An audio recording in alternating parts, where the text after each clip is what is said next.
So wake up and let the weirdness begin. It's the KVJ show to start your morning.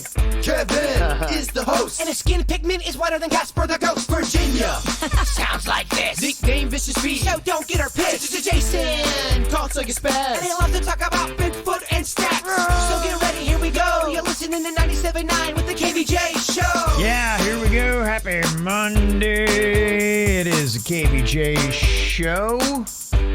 Good morning, Virginia. Good morning. How's it going? It's going okay. How about you? Going good. Good, okay. Healthy, and that means everything. That is, absolutely. Yeah, no doubt about it. Denny's was telling me a few minutes ago, we were in here talking, and he had like 5 of his friends over the weekend came down with COVID. It's crazy. It really is insane. It's absolutely, compared to what we dealt with the first round, yeah, this seems... at least it's all about your own personal experience, how you feel about this whole virus. But, yeah, it does seem like it's a lot more prevalent. At least it's a lot more in my face this round than it was the last round. Yeah, maybe it's not in your face, but boy, is it in mine. Yeah, I know. Keep talking to people that are getting it and getting really knocked down with it, too. So... yeah, it's tough to stay away from it. It definitely is something that is a thread through everything that is going on and everything you talk about. It's got our Jaybird still. He's on day 7 today. Yeah. Of battling through it. And when I talked to him yesterday, still, it's crippling fatigue. Yeah. He says he gets up to do anything, and his body's like, no, you don't. Yeah. Like it's just exhausted, and just you have to just lay, and you have no energy, and he still can't taste, and he still can't smell. Yeah, no, it's really kind of crazy. It's what he's having to go through. It's definitely no joke. So he's knocked down and out, and it seems like what's crazy is how long it takes. He said, he was texting with me yesterday. He said he figures it's going to be at least 10 days. Wow. And some people it's longer. And there are people that are weeks out of it, maybe even longer, that are just, still trying to fight through it and saying, yeah, I still don't feel back to normal. And then you got people with the long-term effects, like my wife. It's still almost a year later, still can't smell. Wow. Yeah.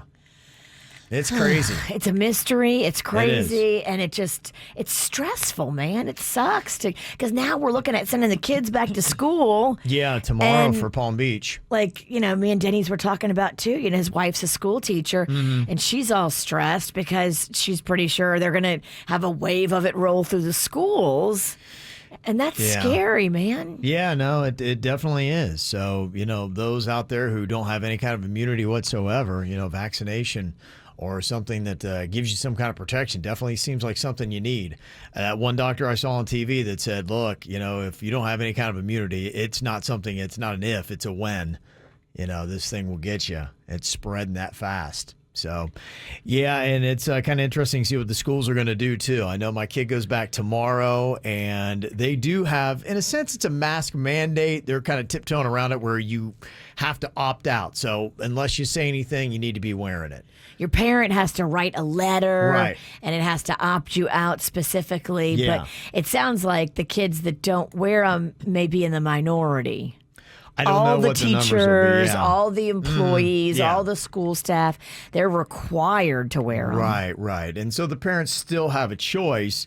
And, at least I know with my kids' school, they're doing a smart thing. Like you get extra credit and hall passes and all kinds of stuff for wearing it. So they've incentivized it. So to encourage you on top of all that to do it. And so when you're a kid like mine and you need every little edge you can get, that kid's strapping up with a mask. Every extra credit point available will be snatched by your child. Absolutely. So he's got to be earning those extra credit points. So he's going to be masking up. So, yeah, he's back at it tomorrow. So we'll see. But, yeah, it's still a big thread. The good news is that we did get that oximeter or whatever it's called, the one that checks the oxygen in your blood. He had one. So I went to go get one for him and had set that up, and he said he already had it, and he's been checking his oxygen levels, and they're good. Okay. So that's good. So that is the good news about the bird. The bad news is that he's still just really knocked out. he has the capability to join us a little bit today, possibly. It's just, if and when he feels up to it and how much we'll get from him from I home. told him, pop in when you feel good. Yeah. But then if you don't feel good, go lay down, because 4 hours of being out of your bed is not going to be helping you right now. No. Pop in, pop out, and take care of your body. Yeah. Listen to your body. Mm-hmm. Absolutely. So we'll see hopefully a little bit from Bird at some point today, but just not right now. It's the KVJ. Dirt of the day. It's the KVJ. Dirt of the day. Virginia, take it away. Cause you know we need that dirt of the day. Well, I know you guys love that actor Bob Odenkirk. Yeah. And he has posted an update. Remember we told you a couple weeks ago that he had suffered a heart attack on the set of Better Call Saul? Well, he tweeted out to everybody just to let us know he's doing great. He says he's had his own It's a Wonderful Life week of people insisting that I make the world slightly better. And he says, look, I love everyone right now. Let's keep expectations reasonable, but I do feel good. Yeah, he had that small heart attack, so it's going to probably take him a little bit before he is back to normal. Yeah, they're filming the final season of Better Call Saul. That's where it happened, was on the set. So we'll see. I know a lot of people. Stressful. Yeah, it is. It is, but it sounds like he's doing okay, and he'll recover, and they'll get back to filming when he feels up to it. NBC has seen the ratings for the Olympics plummet this year compared to years past. The network says that, the ratings from Tokyo have been underwhelming. There's been all kinds of drama with, protesting the flag or not the flag. And Sure, the fact that there's no fans there does make a different vibe. You miss the cheering. You miss the shots of the crying parents in the crowd.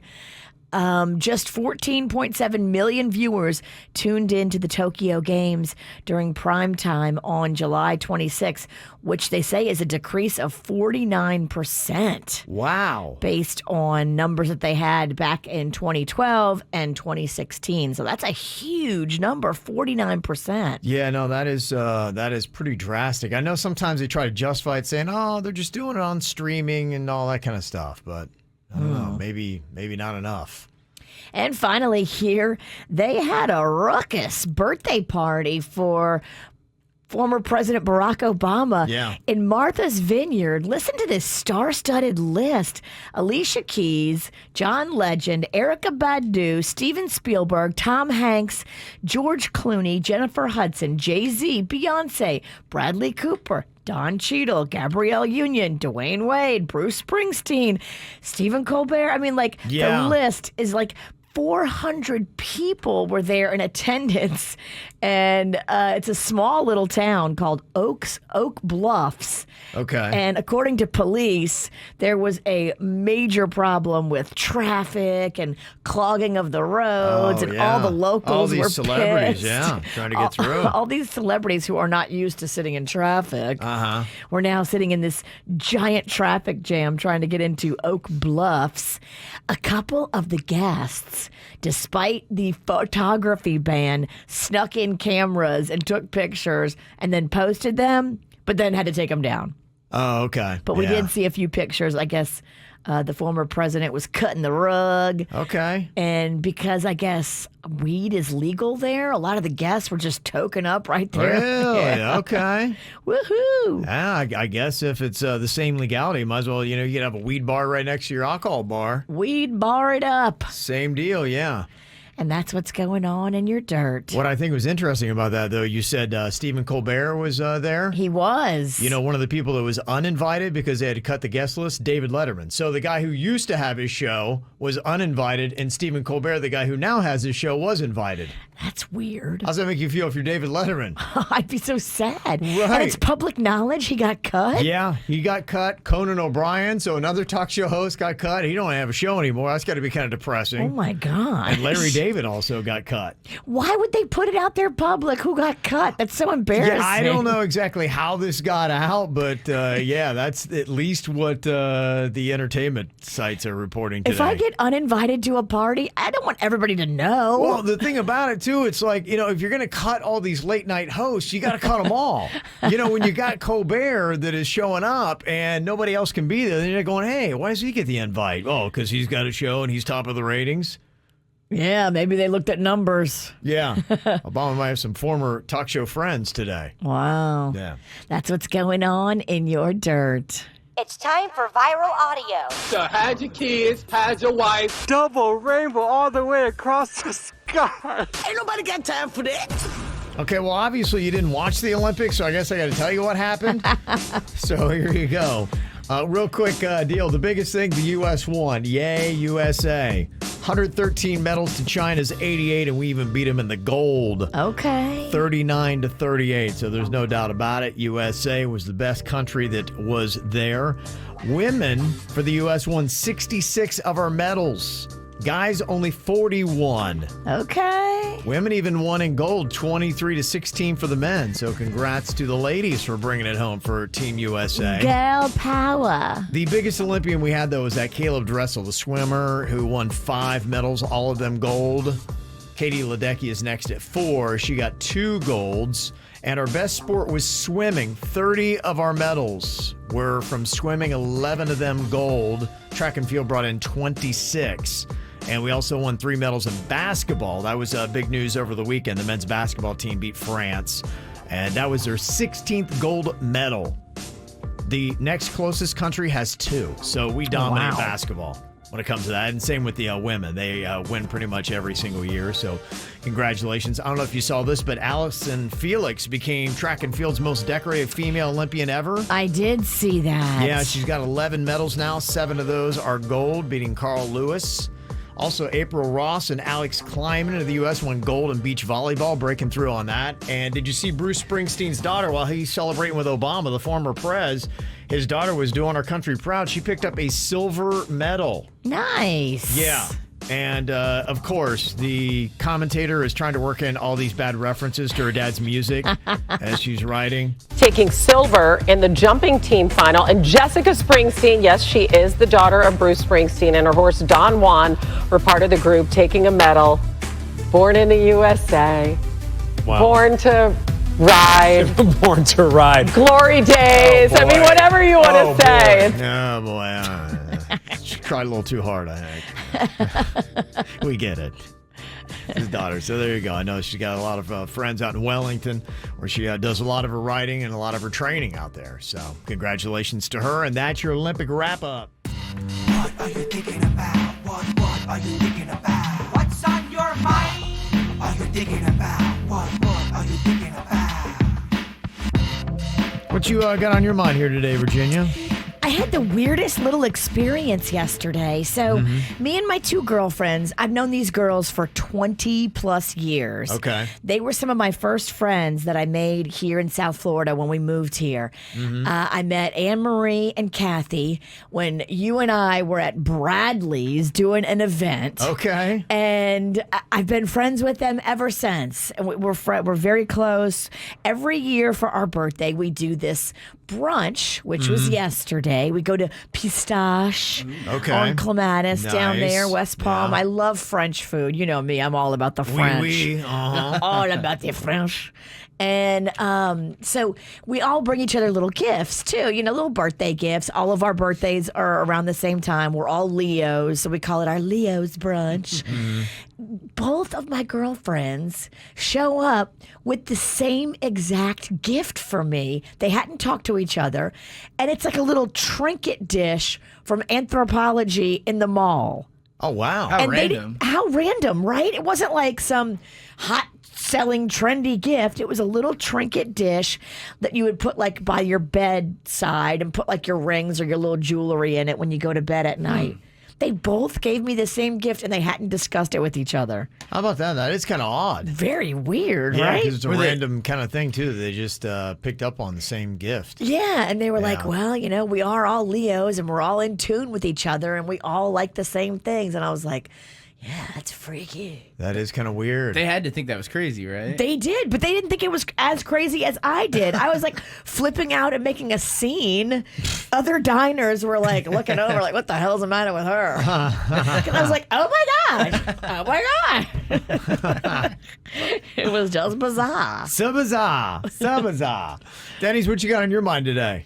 So last week we were talking about movies and stuff, so it kind of inspired. I spent a lot of the weekend just watching all those old movies to see how well they held up, you know? And Yeah. So it's Fight fun Club, test. I found still holds up great. Okay. Fifth Element still holds up. That movie's awesome. Okay. And then last night we watched, what was it, Minority Report. Oh, yeah. That okay. movie holds up. That movie's still The old Tom awesome. Cruise classic, Yeah. huh? It's still, Nice. so it was just making me think, there's so many movies that I wonder if they still hold up. Because one movie I recommended to Bird a while back was Predator 2. Have you ever seen that? Not two. I think Well, so the first one's awesome. I've only seen the first one. The first one is great. It's Yeah. great. The premise is cool. You know, you got some soldiers out in the woods. They're isolated. They're training, and then they get it. They're basically being hunted by an alien. So it's like Right. a kind of a cool premise. It's the upper echelons of soldiers too. So you know, Arnold Schwarzenegger has to fight him and stuff.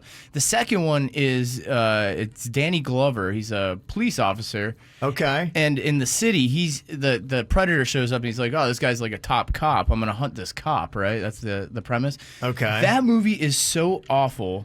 And what's so funny is when I was younger, I loved that movie. I thought it was great, so I was pitching it to Bird a while back. So I'm like, we have to watch Predator 2. It's great. You pop it on, it's just so over the top and ridiculous.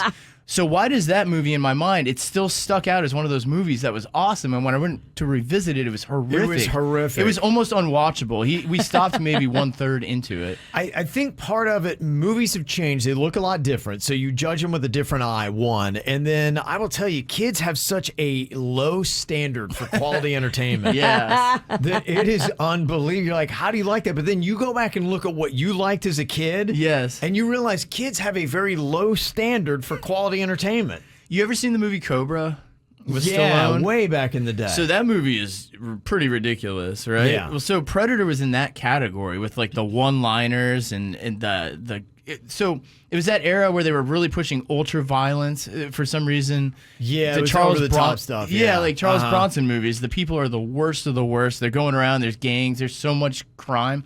The movie starts off like that, and it's so over the top. People are just going into shopping malls and shooting each other. It's so over the top. Right, and you're yeah. like, this would never be like this. So I don't know. So And then, you know what? American society actually became like that. yeah, I guess maybe it was predictive. But it's just funny how your mind remembers these movies being awesome, and then when you go revisit them, some of them do not hold up, Not so awesome. and then some of them hold up even better than you remember, which is it's weird. Like the Fifth Element is such a good movie, Oh, and it's Minority so Report was such a Yeah. good movie. That is kind of awesome when you do find a movie like, oh, wow, that was just as good, if not better, than. Then I remembered, Yeah. because I remembered Minority Report was pretty good, and now I saw it, I was like, I thought it was even better than I remembered. So Okay. it's just kind of weird, a weird experiment. If you go back and watch movies that you liked as a kid, you'll see some of them do not hold up at all. The first movie that really did it for me was Footloose. And when I went back and watched the Kevin Bacon angry dancing scene, I'm like, how did I ever watch this and accept any of this? Well, even Dirty Dancing, not to diss, Swayze and stuff, but that movie's pretty ridiculous. If you Yeah. think about the premise of that movie, Yeah, it's it is. pretty over the top. Yeah, it's a lot of insane ones.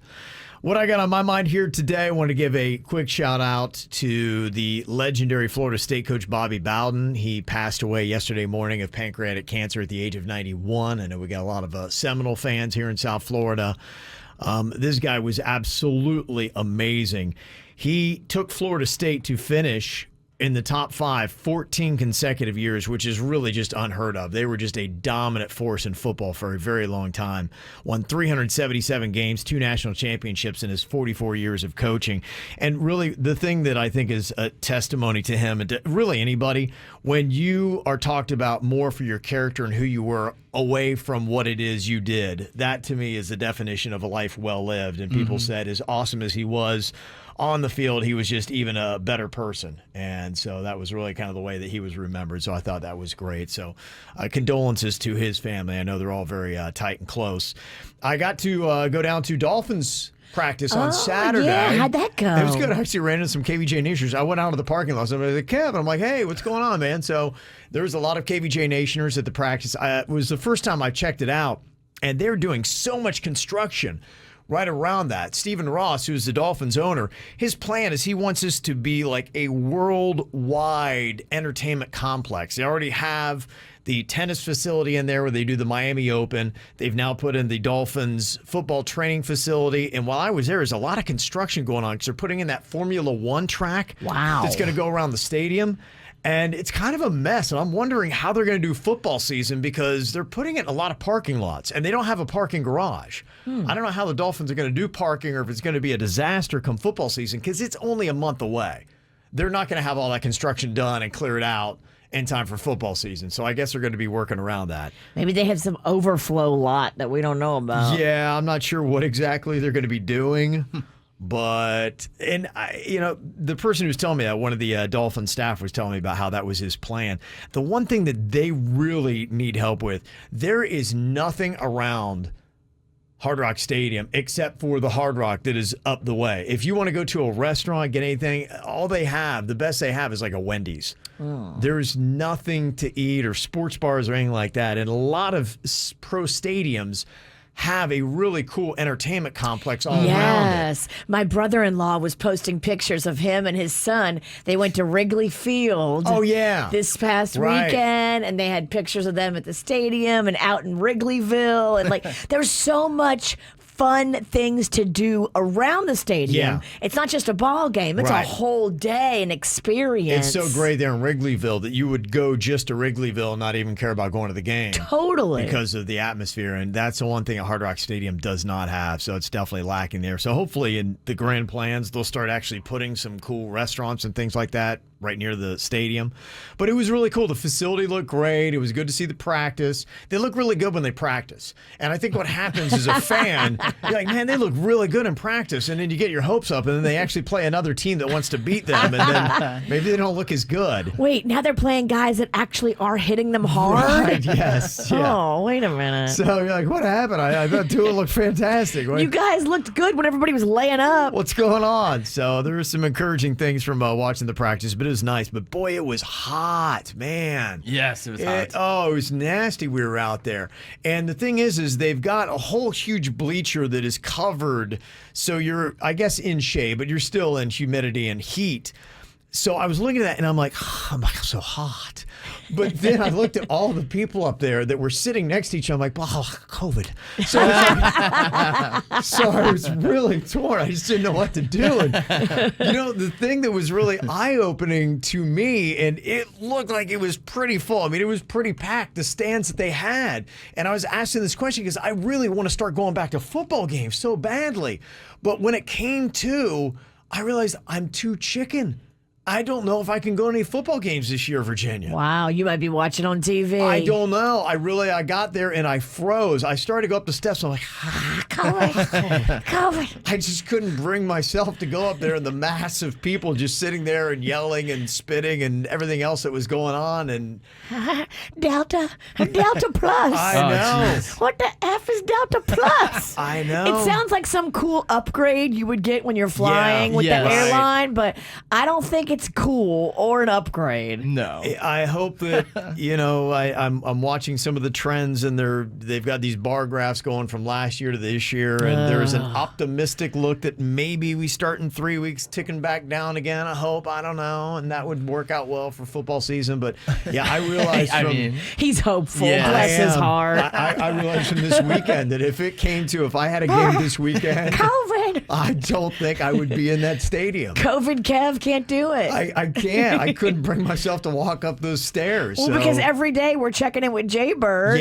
very close to our circle. Yeah. And he is miserable on day 7. I know. That's rough. It's legit. It is real. I think even people who have been naysayers are saying, look, this thing is legit. It is real. You need to do something to take care of yourself. And it is kind of interesting because we have had some concerts here in South Florida. In fact, I'll give you the breakdown of what it was like going to Dave Chappelle. I saw some of the comments because remember, he was doing the testing. Yes. He was at the Hard Rock all weekend long. That's an indoor facility. You've also got an event coming up at Lone Depot Park, Snoop Dogg, Meek Mill, all going to be there, the Triller Fight Club thing. So we still have events that are going on. Some of them are getting canceled. Some of them are requiring vaccinations. So where exactly are we with all that, and how did it work for Dave Chappelle over the weekend at Hard Rock? I'll give you the breakdown on that coming up next. Well, I realized over the weekend I'm not as brave as I thought I was. I had a hard time going and sitting in the bleachers there at the Dolphins practice that they had at Hard Rock Stadium. The COVID sheets. Yeah, and it just made me take pause because if things are the way they are, I realized that I was actually thinking about buying some football tickets this weekend. I was like, okay, yeah, do I go to this game? And it would be a stadium with about 103,000 people in it. And I was like, and I balked. And I realized I'm not there yet. And we're 3 weeks away, Virginia, from the football season. It's here.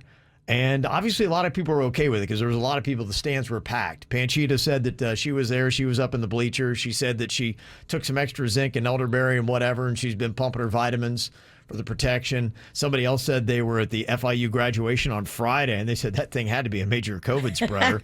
Said everybody was squeezed together in the hot sun from 5 to 10. Oh, can you imagine that? I know like 6 different people that got sick right after Dave Matthews. Yeah. From Dave Matthews. Like, boom, they tested positive. Yeah, so, I wonder where things are going to go as we started to crank things open. Now some things are cranking back down. I know as far as concerts, Live Nation, they had said that they are allowing artists who work with them to require fans and staff to either be vaccinated or show proof of a negative test. Because they did this with Lollapalooza in Chicago about a week or so ago, and that thing was just wall-to-wall packed. But they said 90% of the crowd was fully vaccinated at that show. So they seem to feel good with that. Dave Chappelle, he was at the Hard Rock this weekend, and they did testing there. And you had to pass a COVID test before you could get into Hard Rock Live. I wonder how that worked. Was it smooth? Here's some of the comments that I saw as people were talking about it. Okay. One person said, I got there an hour early and the line was insane. Dave didn't come out until around 11. They had other comedians that were, I guess, warming up the crowd until then. The auditorium was only like a quarter full by the time the show was supposed to start because people were still getting tested. And they were given that nose rape test, it said on that. So it was the one where they really go up there and check and get a hold of it. So I wonder like how quick the turnaround was, how that process was, and then how many people actually at that venue tested positive and were turned away. Someone said, I got there around 6. The whole testing process, including results, was about a half an hour. Okay. And somebody said the email I received said the testing area in the ballroom opens at 2 p.m. So people were getting there that early. So imagine if you got there at 2 p.m., you saw Dave Chappelle on stage 9 hours later.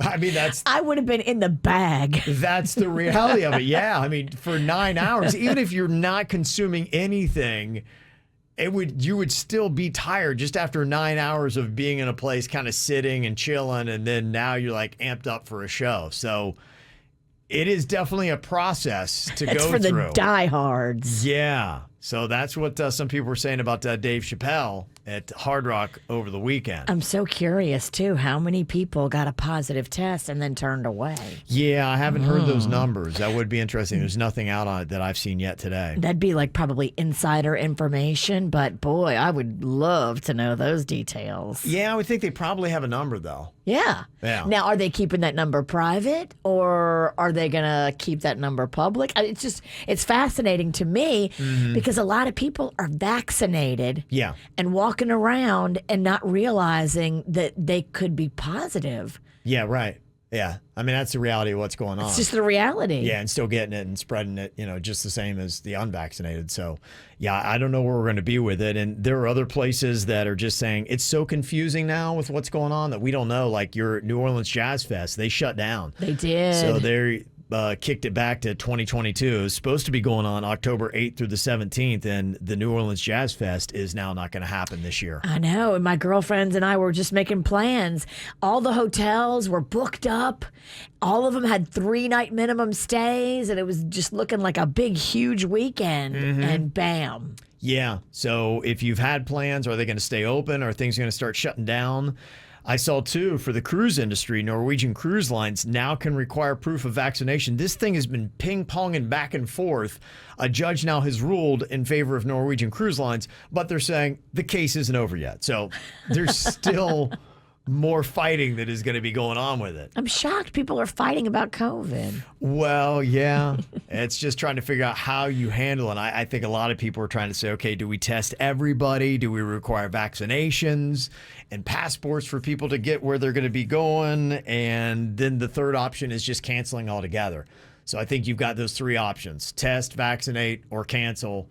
And what's going to be happening to all of our entertainment events. And not that a lot of people were going to this one, but Limp Bizkit just canceled the remainder of their U.S. tour. Oh, man. Yeah, what had happened? I heard they did a surprise set at Lollapalooza, and everybody was like downloading Limp Bizkit music for some reason again. Well, now it's over. Oh, man, that's so disheartening. COVID got the biscuit. Ah, jeez. All right. Did you watch anything good over the weekend, Virginia? I mean, that's the one thing is we're probably going to go back to staying at home a little bit more and watching stuff on Netflix or wherever you do. I have family in town, so cousin Callie is here from Buffalo with her man, and it was also my little niece's birthday, so everybody came over for a super spreader at my house. Oh, okay, that's good. All right, so you're inviting the COVID right in, huh? Come on in. Okay, that's good. That sounds like a good time. Yeah, I saw something good over the weekend. In fact, I'm only 2 episodes in, but I love it. You know how much I love cocaine shows. And there is a new one. This Billy Corbin, by the way, it does great stuff. He is a documentary filmmaker. He does other things too. He's a good follow on Twitter. He's in Miami. Okay. And he's the one that did the first 2 Cocaine Cowboys. He also is the one that did The U, which was the whole documentary on the Miami Hurricanes and how they rose to glory. He did 2 different versions of that. Both of those are absolutely fantastic. And honestly, I would tell you, if you're a South Floridian, you need to watch his documentaries because they're so eye-opening about the history of Miami and just seeing how it grew and the influence, one, of cocaine and of the hurricane. So, I mean, there's 2 big things. Cocaine and a hurricane. Cocaine, you know, you say what you will about the cocaine. Look, I'm not a user, but I tell you, it really developed Miami. And it's crazy because the one thing that I had learned in the Cocaine Cowboys was how all this money was coming up, and a lot of the cartel money was in the banks right there on Brickell, and a lot of the buildings, the high rises you see now all throughout Miami. I think Miami has the 3rd biggest skyline in America. It's like New York, Chicago, and I think Miami's 3rd. Wow. But as you're watching these documentaries, and this was crazy, I was watching the Cocaine Cowboys, the Kings of Miami. It's just brand new on Netflix. It's right there, and it's like the top 3 shows. Oh, wow. They show back to 1987. If you weren't here at that time, I wasn't in Miami in the mid-'80s, just how small Miami's downtown is. As cocaine really kind of started to hit South Florida, late 70s, early 80s, and then that money, it was just marijuana until then. And then when the cocaine money started coming in, it was just like, whoa. I mean, that's when it went crazy. And you had the Cocaine Cowboy era. And they got that name. And it was kind of interesting watching this documentary because a lot of the guys who were the drug dealers, they'd say like at Opelika Airport, where a lot of these planes were flying the cocaine in and out of, and they were landing. Everybody there were these guys that had these Rolexes. They'd have cowboy boots on, cowboy hats. And you could see the drug guys from a mile away because they almost had a uniform. Bling. Yeah. And then that's how they got the nickname, the Cocaine Cowboys. Okay. Is how they look. But it's that kind of stuff where it's one thing after another where you just learn a little bit and you see these landmarks. You're like, oh, that's kind of cool. And that's kind of interesting just to see. I love it when they mix it in with real old footage and you can see the real difference. I think it's so neat when they have that real stuff from back in the 80s. That's what it is. Mixed into the documentary. It's people telling the story, but then it's the footage that had happened in news. And, you see all kinds of old newscasters. You're like, oh, my gosh. And you see the stories, and it's really kind of interesting. And this Cocaine Cowboys, the Kings of Miami, it's about Willie Falcone and Sal Magluta. And they were two guys that were Colombian first generation. And they had gone through and how they got into it and how they were dealing in the cocaine and everybody that was involved. And so, like I said, I'm only 2 episodes in. There's 6 episodes total, and it's on Netflix, and it's pretty cool. And they even got Pitbull to do the theme for it. Okay. So when it kicks in, this is Pitbull and the theme song for Cocaine Cowboys, the Kings of Miami. Cocaine is singing. Cocaine is. It's not got this bumping anthem. It's I would catchy. expect a little bit more of a driving beat, but okay. I don't know. I think it's good. It's got a little Miami flair. It's, you can kind of dance to it. I wanted the beats per minute to match more of the energy of the cocaine, but I don't get know. it. I thought the style was good. I'm feeling it, so I'm loving everything about it. So if you love the cocaine shows like I do, you got Cocaine Cowboys, the Kings of Miami. Pretty good watch so far on Netflix. Okay. Got a couple of birthdays here from celebrities, like Anna Kendrick is turning 36 today. Gillian Anderson from The X-Files turns 53. Deion Sanders, back in the day, he used to play for Bobby Bowden. He passed yesterday. Yeah. He was a part of those great Florida State Seminole teams that used to happen in the late 80s and 90s. He's 54 today. Hoda Kotb turns 57. Melanie Griffith is 64 today. And Sam Elliott, his mustache, turns 77 today. He's oddly sexy. Oh, I think he's just flat out sexy. Sometimes the mustache is a little much, but I think I could power through it. Oh, you do? Okay. Yeah. All right. Power through it, huh? Okay. Well, coming up here in just a bit, we're going to be checking in with Jaybird, see how he's doing. He's been out. This is day 6. He came down with COVID. He's been out since last Tuesday. And the good news is that it seems like his fever that he'd had is down a little bit, but he's still wiped out with energy. It's really tough for him on that. But we've been paying attention to his oxygen levels and, those things that seem to be most alarming that are sending people to the hospital. And you said his numbers are good on that, Virginia. Yeah, he's got the oximeter or oxometer. I don't know how you say it. He's got one. And he's been testing. And yeah, he said his numbers look okay. He said the symptoms that are the worst are just zero energy. As soon as he tries to get up and use like any energy to do anything, even just go to the bathroom, his body is like, no, lay back down. So did he stop getting up to go to the bathroom and he's just kind of laying there in it? Yes, currently defecating He's got a in his catheter. Sleep Number bed. I don't have the strength. It's everywhere. His sleep number is 1 and 2. Giant litter box, that bed. That's tough. Yeah, that's where it gets real tough. The good news is he'll hopefully have enough gumption to join us a little bit here and there. We'll check in with him in just a bit. I think he's going to jump in after we finish up Think Fast. Yeah, this is an energy banger here. I mean, This is all about being awake and having energy and being lively. And yeah, if you don't have that, This might kill him. it wears him out on a good day. Let's not hit him with Think Fast. Oh, yeah. Hey, your first segment back. Welcome to Think Fast. We play with him, and then we got to call him an ambulance. Yeah. No, okay. So we'll just have Virginia and Denny's go head-to-head here before we check in with the bird. Okay, here we go. I've got different topics. Whoever has the most sensible answer, the fastest, gets the point. First up, name a scary animal in nature that starts with the letter B. Bear. Oh, Virginia, fast and on point. Bears are hot right now. Jeez. They got a good PR agent. They are. They're doing a lot of good work. All right, next up, a foreign currency that starts with the letter P. Peso. Pounds. Virginia. Peso. She's so fast. Peso and pounds, yeah. She's I did so have fast. I had a little coffee today. I saw Say, you. yeah. I don't have coffee every day, but I was like, yeah, let's get some juice. I'm like, what? Why are you so energetic? I play that Pitbull song about cocaine. All of a sudden, Virginia's all amped. I don't know what's going on over Well, I here. gotta match you. You come in here with a cocaine high from watching Netflix You're all right, weekend. yes. I had a contact buzz of all the cocaine shows I Cocaine watched. Kev. Yeah. Okay, Virginia up 2-0. Denny's, look out, man. Okay, this is a national park starting with the letter G. This is a slow burn. National here. Park. Greenwich Park. I don't know. National park. It's a national park. Jellystone. It's not a G, but it kind of sounds like Jellystone. I don't think anybody's getting that I know one. Yellowstone. Which one? I don't know. Glacier. Glacier. Glacier National Park. Oh, Kevin, we don't know that. Okay, I Too didn't. far north. All right. One to three. Where the hell is that? Glacier? It's got to be someplace cold, right? Okay, what about this?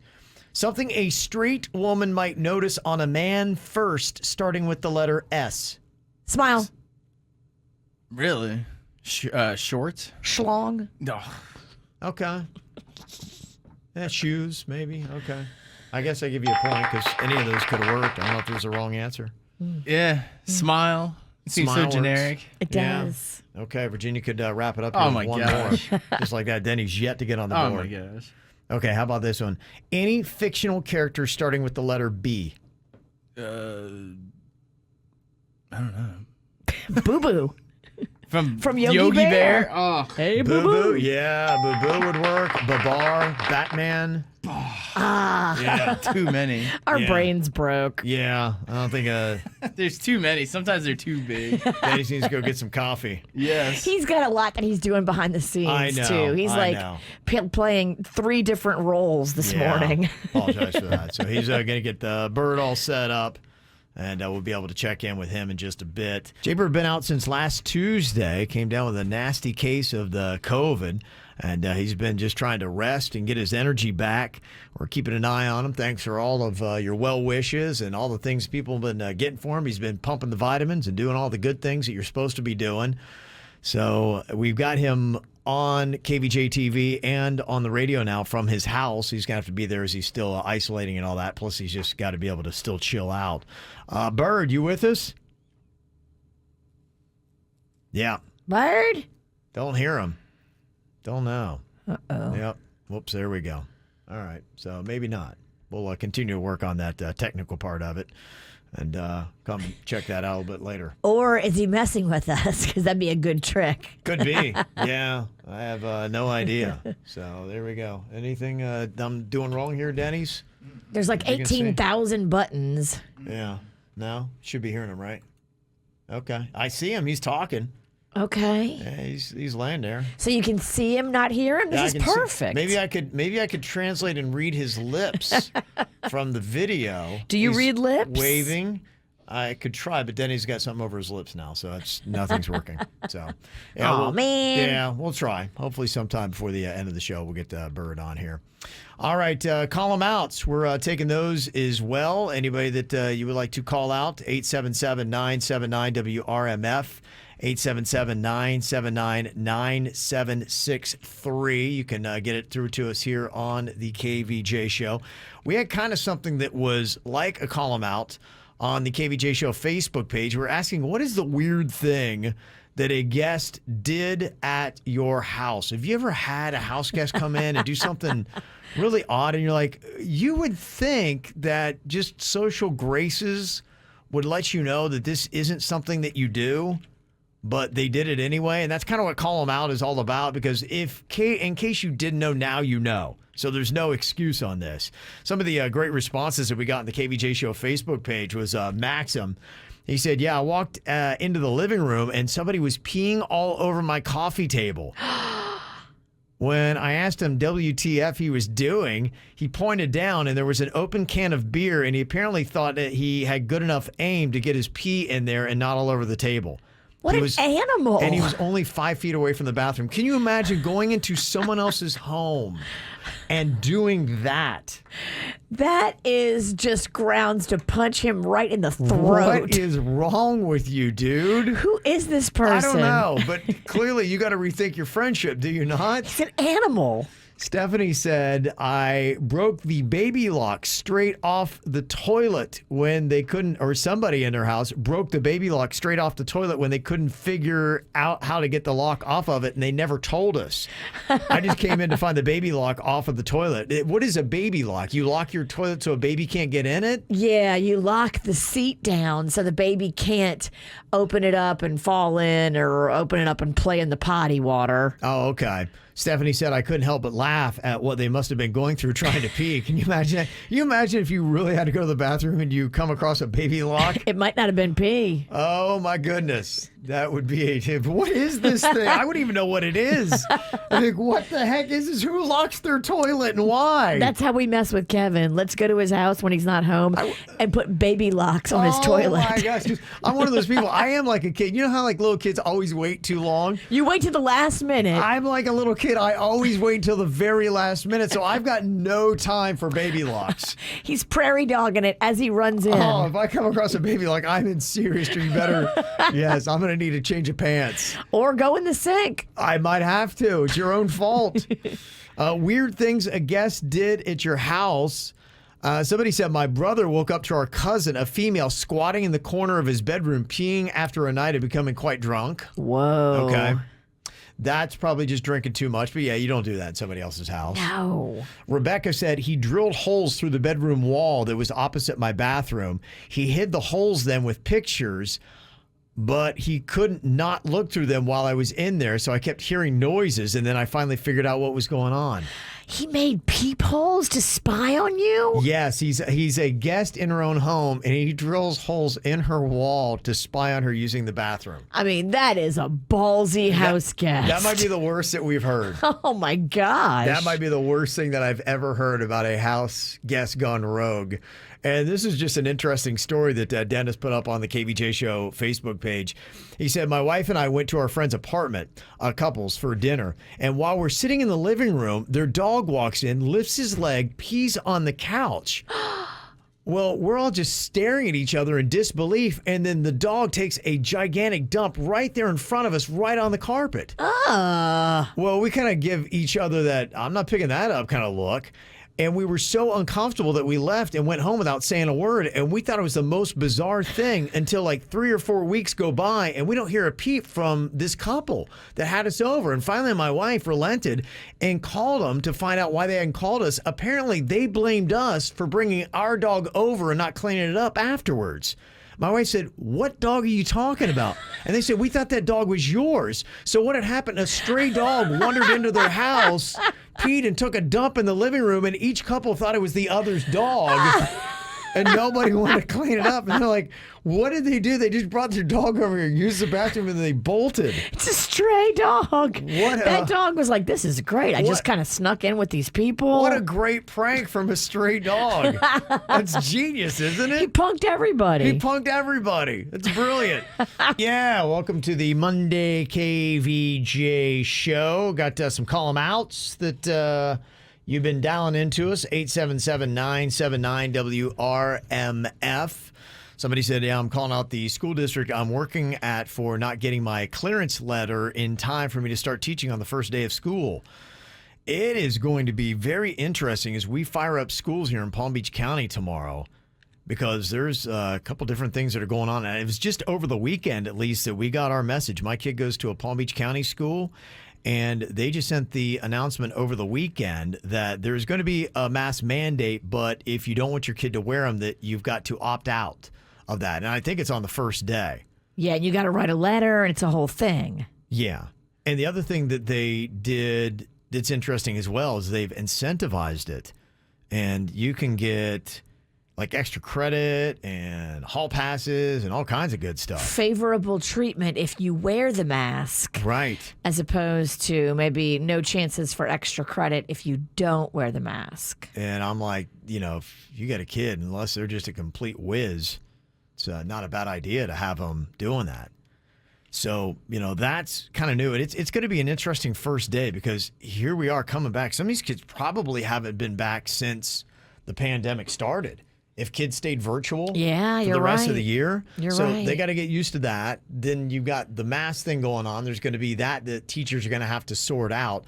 And then if that's not enough to deal with tomorrow, they've got this whole new thing that's going on. You've heard about the moment of silence? No, what's that? Yeah, teachers of all grades in Florida public schools are required to set aside at least 1 minute, but no more than 2 daily for a moment of silence during their first period class. Students can do with it whatever they want. They can sit in silence. They could pray. They could meditate. They could do whatever it is that they feel like they want to do in that time. But that has now been set aside. So teachers have to kind of work that new routine in. And I know at my kids' school, they're going to be doing the Pledge of Allegiance, then they're doing a quote of the day, and then they've got 60 seconds of silence to pray or do whatever they want. So that's a whole new other thing. And I just know from doing a radio show, you throw a bunch of new things in, you're like, okay, what do I got to do? What's going on? What is this? Masked? Who's masked? Who's not masked? New things never start smooth. Wait a minute. The moment of silence, because, can you imagine you get in trouble if you don't do the moment of silence? Yeah. And somebody's like, oh, I can't believe my kid didn't get his moment of silence. And you're like, oh my gosh. So I just hope that there's a lot of patience going on tomorrow as kids go back to school. It's going to take it because there's a lot of curveballs, a lot of weird things being thrown out there. So it's going to take a hot minute for people to get used to it. So let's just, if I had to say one thing about tomorrow, go out with love and patience. Yes. Expect things to be crazy, expect things to go wrong. But just, keep a smile on your face. And just know that anytime you try to do something for the first time you're doing it, there's going to be mistakes. Yeah. Be forgiving of yourself and others for the mistakes that are guaranteed to go down tomorrow. Mm-hmm. It's going to be happening. So that's kind of a quick call them out just for everybody because I'm sure we'll have a gazillion people that are going to be complaining about something tomorrow. Some other ones that are out there, I see these call them outs all the time. Somebody said, I got ripped off by a so-called contractor. And I'm not the only one. He ripped off 6 other families. He's pretending to be a licensed contractor when he is not. That sucks. He comes to your house. He does whatever work he's supposed to be doing, rips you off, doesn't come back with materials, leaves work unfinished. I've had some nightmare situations in some of the contractors we'd had. And then also suspiciously, too, when we had this contractor, our house got broken into. Oh. Yeah. That's scary. Yeah. What was stolen? That awesome autographed Kiss poster I had on my wall. And you know what? So you only had a dirtbag thief? And you know what? Honestly, I hate to profile, but the guy who was the contractor fit the profile of a Kiss fan. You could see him at a Kiss show. I could completely see him at a Kiss show. And so I don't know the truth, but it just all lined up too well. Dang. He didn't take any jewelry. That was about all he took. There was I can't remember Wow. what it was because it's been 15 or 20 years ago. It was a long time ago that we did it. And I learned my lesson about bad contractors. But yeah, I'm like, all right, that's very suspect. He stole your Kiss. Well, it was all things that would work into the profile of a Kiss fan. It's like a Kiss poster. It was like a bologna sandwich. It was just random things. It just, I don't know. If you would look in the back of a guy and by the way, he had the white conversion van. Of course he did. You would expect him to steal the things he did. Somebody else is calling out their wife, ex-wife, for cheating on me. But I've got a positive, too, because I just had the best sex this weekend of my life with somebody else other than her. So thanks, ex. Okay. Wouldn't have had it if it weren't for you cheating on me. Get back out there. Okay. I want to send a positive shout out to all the doctors and nurses that are currently getting overwhelmed again in the hospitals dealing with everything. They are truly angels in this time of crisis and panic and just scariness. Sure. Thank goodness for our doctors and our nurses that are really on the front lines again. It is a lot. I mean, we deal with people anytime, and you can't get around not talking about it because we've got a dude that's out with it. But, we get so much yelling to us about whatever side we're taking. Look, I'm neutral. I'm all about I'm just health telling you the facts. I'm all about health and wellness, and, you make your own decisions. But can you imagine how much doctors get yelled at on top of with how tense people are with this stuff? I was texting my friend last night. He's in the hospital with COVID, and his roommate in the hospital room with him, who also had COVID, stopped breathing. The doctors and nurses had to rush in, take the guy to ICU. It's just chaos in the hospital again, and it's a lot of stress for them. It's scary stuff. They're losing patients, and that is traumatic. And it's something that we need to really remember our doctors and nurses and thank them for what they're doing right now, because they are seeing just the third wave, the surge again. Yeah, it's a no joke illness, and except for the people who have been vaccinated and don't seem to have it too bad. It seems like it's hitting people real hard this time. Yes. So it seems pretty wicked. Another positive call out. Somebody said, I wanted to call out the guy who came to the rescue of somebody that had a bad accident in our neighborhood. The mom in one of the vehicles in the accident had a horribly fractured wrist, and this Good Samaritan got the 2-year-old girl out of the car, calmed her while the mom was getting tended to. And I just want people to know there are good people out there. Oh, that's beautiful. Yeah. So that was pretty cool that somebody would take time. And, you know, we're all rushing around, that you would see something like that happen and you take a moment to do something awesome. That's the right thing to do. Yeah, absolutely. So some very cool stuff. So I know Denny's is trying to work with getting Jaybird on here. Are we getting close, do you think, to getting the bird? We can see him. I know we got the visual of him. Hey, bird. Yeah, it's looking pretty today. Got all gussied up just for the radio. Yeah, I think he just jumped out. He's going to jump back in, but we're going to test it at the next break. And He had to go number 2. He might have. Yeah, that's what I heard. Okay. So, yes, we'll give it a test out this next break here. Okay. All right. So hopefully we'll get Jaybird to check in with us as well. Yeah, just a reminder as we get into school in Palm Beach County tomorrow, and Broward, Miami-Dade, all the other counties are going to be coming up here very soon. Do you know when Martin and St. Lucie and the other ones might be, Virginia? So Martin is on Wednesday. Okay. I'm not sure about St. Lucie. Okay. So basically everybody in South Florida is going to be going back starting this week, and then other weeks, other counties are going to be following. But just kind of a reminder, whenever your school starts, be cool, be patient, try to be awesome. There's a lot of things that are going on with masks and who's going to have it and who's not. And if you're in Palm Beach County, you've got to opt out of it. So otherwise your kid is going to be wearing it. Somebody had said, yeah, I'm a teacher, and the neighborhood Facebook pages indicated that parents intend to come after any teacher who plans on giving any incentive for wearing a mask. It's so sad, and we can't win. I just don't want to bring COVID home to my young babies. I mean, you're going to go after a teacher who plans to give an incentive for wearing a mask? Well, the kid has the choice to wear the mask or not.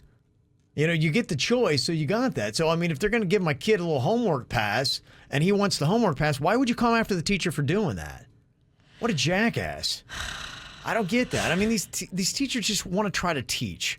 You know? And they want to just be as safe as they can. You have to respect somebody's right to be safe. Absolutely. We know that masks make it safer. But you still get to make your choice. That's what I don't get. You have a choice. If you don't want your kid to wear the mask, you get to opt out of it. There you go. So why would you be mad at a teacher for offering an incentive? They would rather have the kids masked. That's probably not a secret that they would rather have that. And if they offer an incentive, why do you care? Your kid can still go without a mask. I don't get these people. Well, they want the incentive too. They said that teachers were told that they cannot tell kids what to do during that moment of silence either. It is going to be tough to try to work that in. Yeah, I can imagine. Yeah, it's just a moment of silence. They just kind of sit there, you know. If nothing else, the teachers, for them, maybe they can take a moment. I need a moment of silence.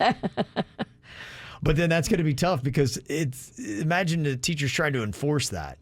Especially with the littler kids. Or me. I was a very tough to manage student. I get it. I was difficult. I would not have probably been quiet during that moment of silence. I would have taken the time to make a fart noise or something like that.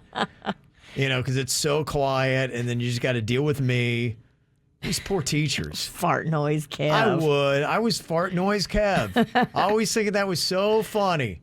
Oh, I got to get attention. Look at me. Here comes a fart noise. Rocco loves a fart noise. See, and it always wins. He was playing DJ yesterday for his little niece's birthday party, and he worked fart noises in between the music. You know what? It still crushes. It crushes. It crushes for so many ages. Kid comedy, fart noise, number one laugh getter. You win all the time. So that's what teachers are going to deal with tomorrow. How many fart noises are going to be going off in the moment of silence? Oh, Lord, help these teachers. Please help them. God bless them. Also, got several call-outs. Somebody wants to call out Spirit Airlines for canceling my flight to Colorado on Friday. On Thursday night, I was looking forward to it. I think I had seen at one point about 50% of their flights they canceled for whatever reasons. Yes, I saw that. I think it even went higher than 50% at some points. They were blaming weather, but it's really more about they have a shortage of workers. And if they don't have the pilots to fly your plane, guess what? You're not going to Colorado. Yeah, that's true. That is true. Let me see. And then something else that might be of assistance here is somebody said if you have just gotten jobbed by a bunk contractor, go to Angie's List and find somebody that's insured and bonded It might be more expensive, but it's more expensive when you're cheated and they don't do the job right. Absolutely. That's a great piece of advice. And now with so many reviews, you got the Yelp reviews, you got the Google reviews. Read those and do your research. Yeah. So there you go. So maybe a little bit of assistance there as well. Okay, am I too old for this? At what age should you maybe start thinking about, I don't know, maybe I shouldn't be doing that. Somebody said, how old is too old for the club? I remember I had that exact question because I was the too old to be in the club guy that was hosting the party. And I'm like, what am I doing here? Are you talking about when we were at the club in Boca? Wait, what? Remember when we were at that club in Boca and the average age in that place looked to be about 19?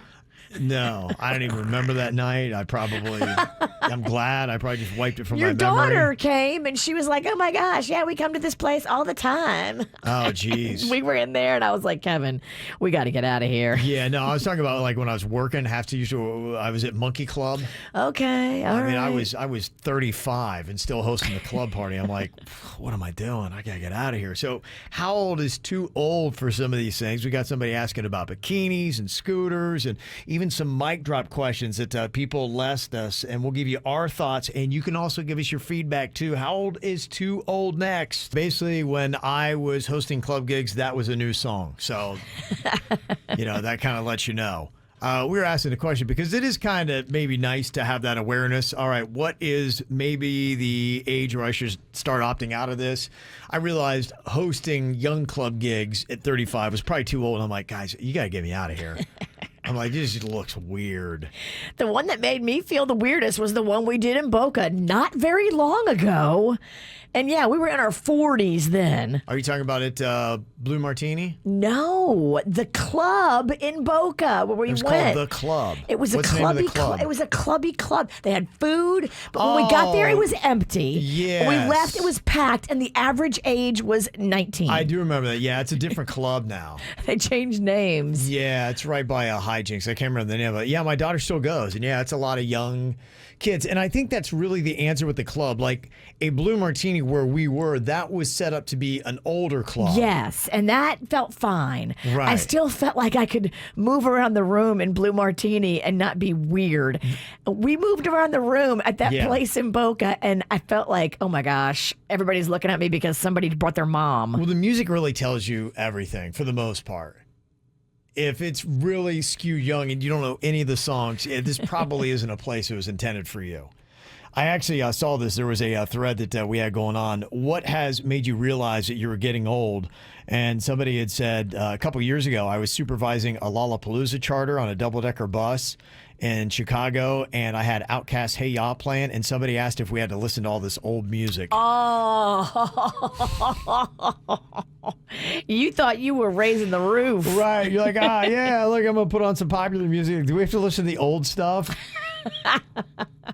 That's when you just say, does anybody want to beat DJ? Yeah, that's when you get that reality.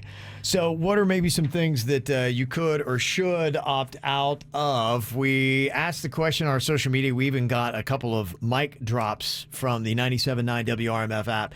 This is Alice with her question, am I too old for this? I'm 51 years old, and I am finally ready to get myself a tattoo in my lower back, what they call a tramp stamp. And my husband is totally against it and says it looks tacky on girls that are in their 20s and would just look sad and desperate on someone my age. Well, in truth, he really believes that I'm past that age of getting tattoos anywhere that anybody could see. So what do you think? Okay. I mean, yeah, I would not get a tramp stamp. Yeah, I just think I would say that to anyone of any age. I don't think that's an age thing. No. I think it's just probably a taste thing. It's just, I don't think it's cool anymore, but who knows? Maybe it's coming back around again. Yeah. Okay. Yeah. So I don't have a problem with that. I think at any age you can get a tattoo, right? Totally. But you just have to go talk to the tattoo guys and say, okay, where should I, where shouldn't I? They're the experts. They do this every day. Right.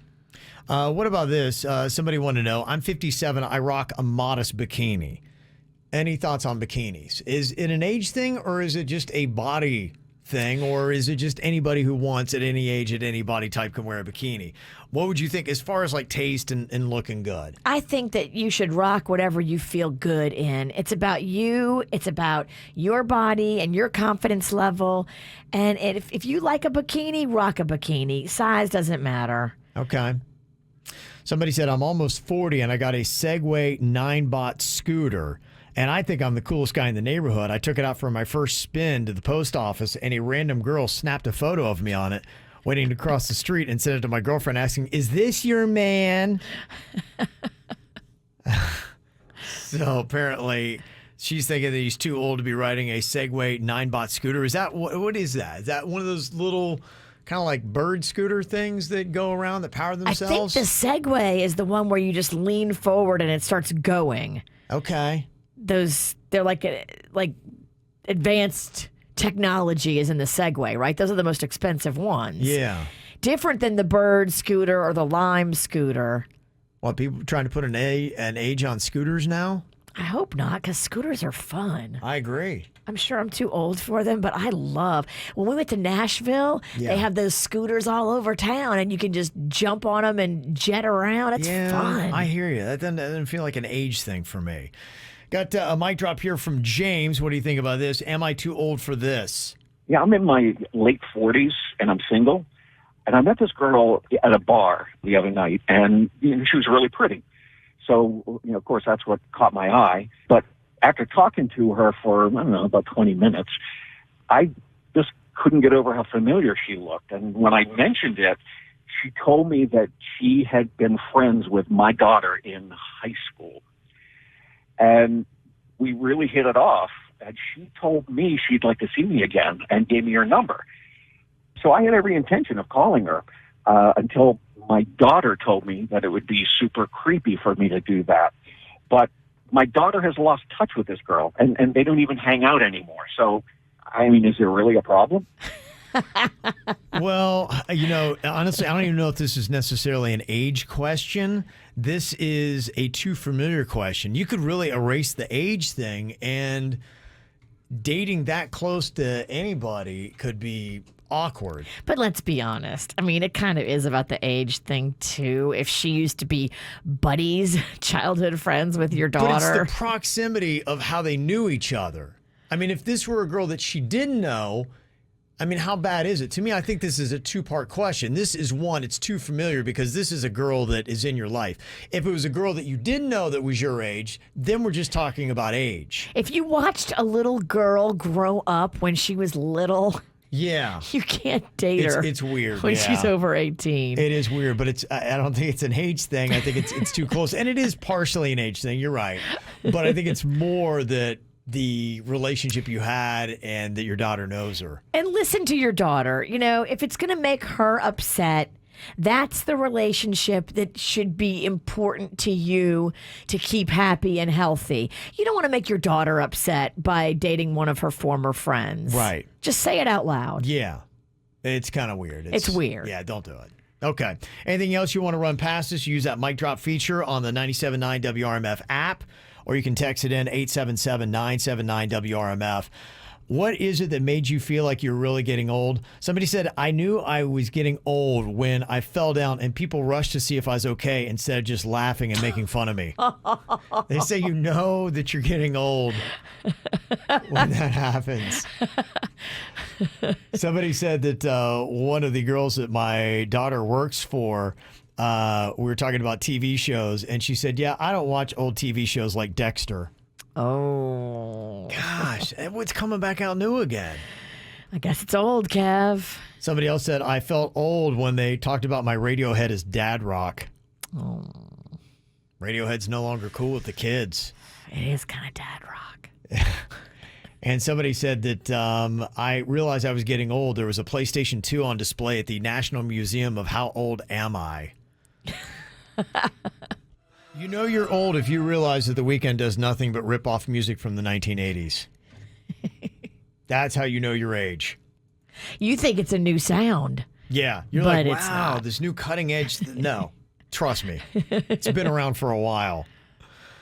The only other advantage really of getting older is that some of the things that you got and took care of now are worth a lot of money. I was telling you about on Friday how that Super Mario's Brothers rare game sold for $2 million. It was factory sealed. It was, I guess, a rare limited print run game in the first place. But Chris had said kind of the backstory on it. The game was actually brought to Pawn Stars. You know, they have that TV show. Yeah. And the guy's like, I want like $2 million for it. And they're like, we'll give you $1 million. You're lucky. And Pawn Stars turned him down.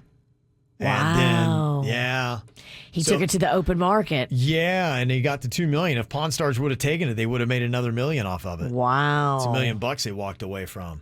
That's kind of the cool thing. I guess that's why people love that Pawn Star. Stephanie, when we were asking about the collector's item you had, she said that I bought this weird rejected kids artwork project at this big garage sale at the West Palm Beach Fairgrounds. Bought it for $5.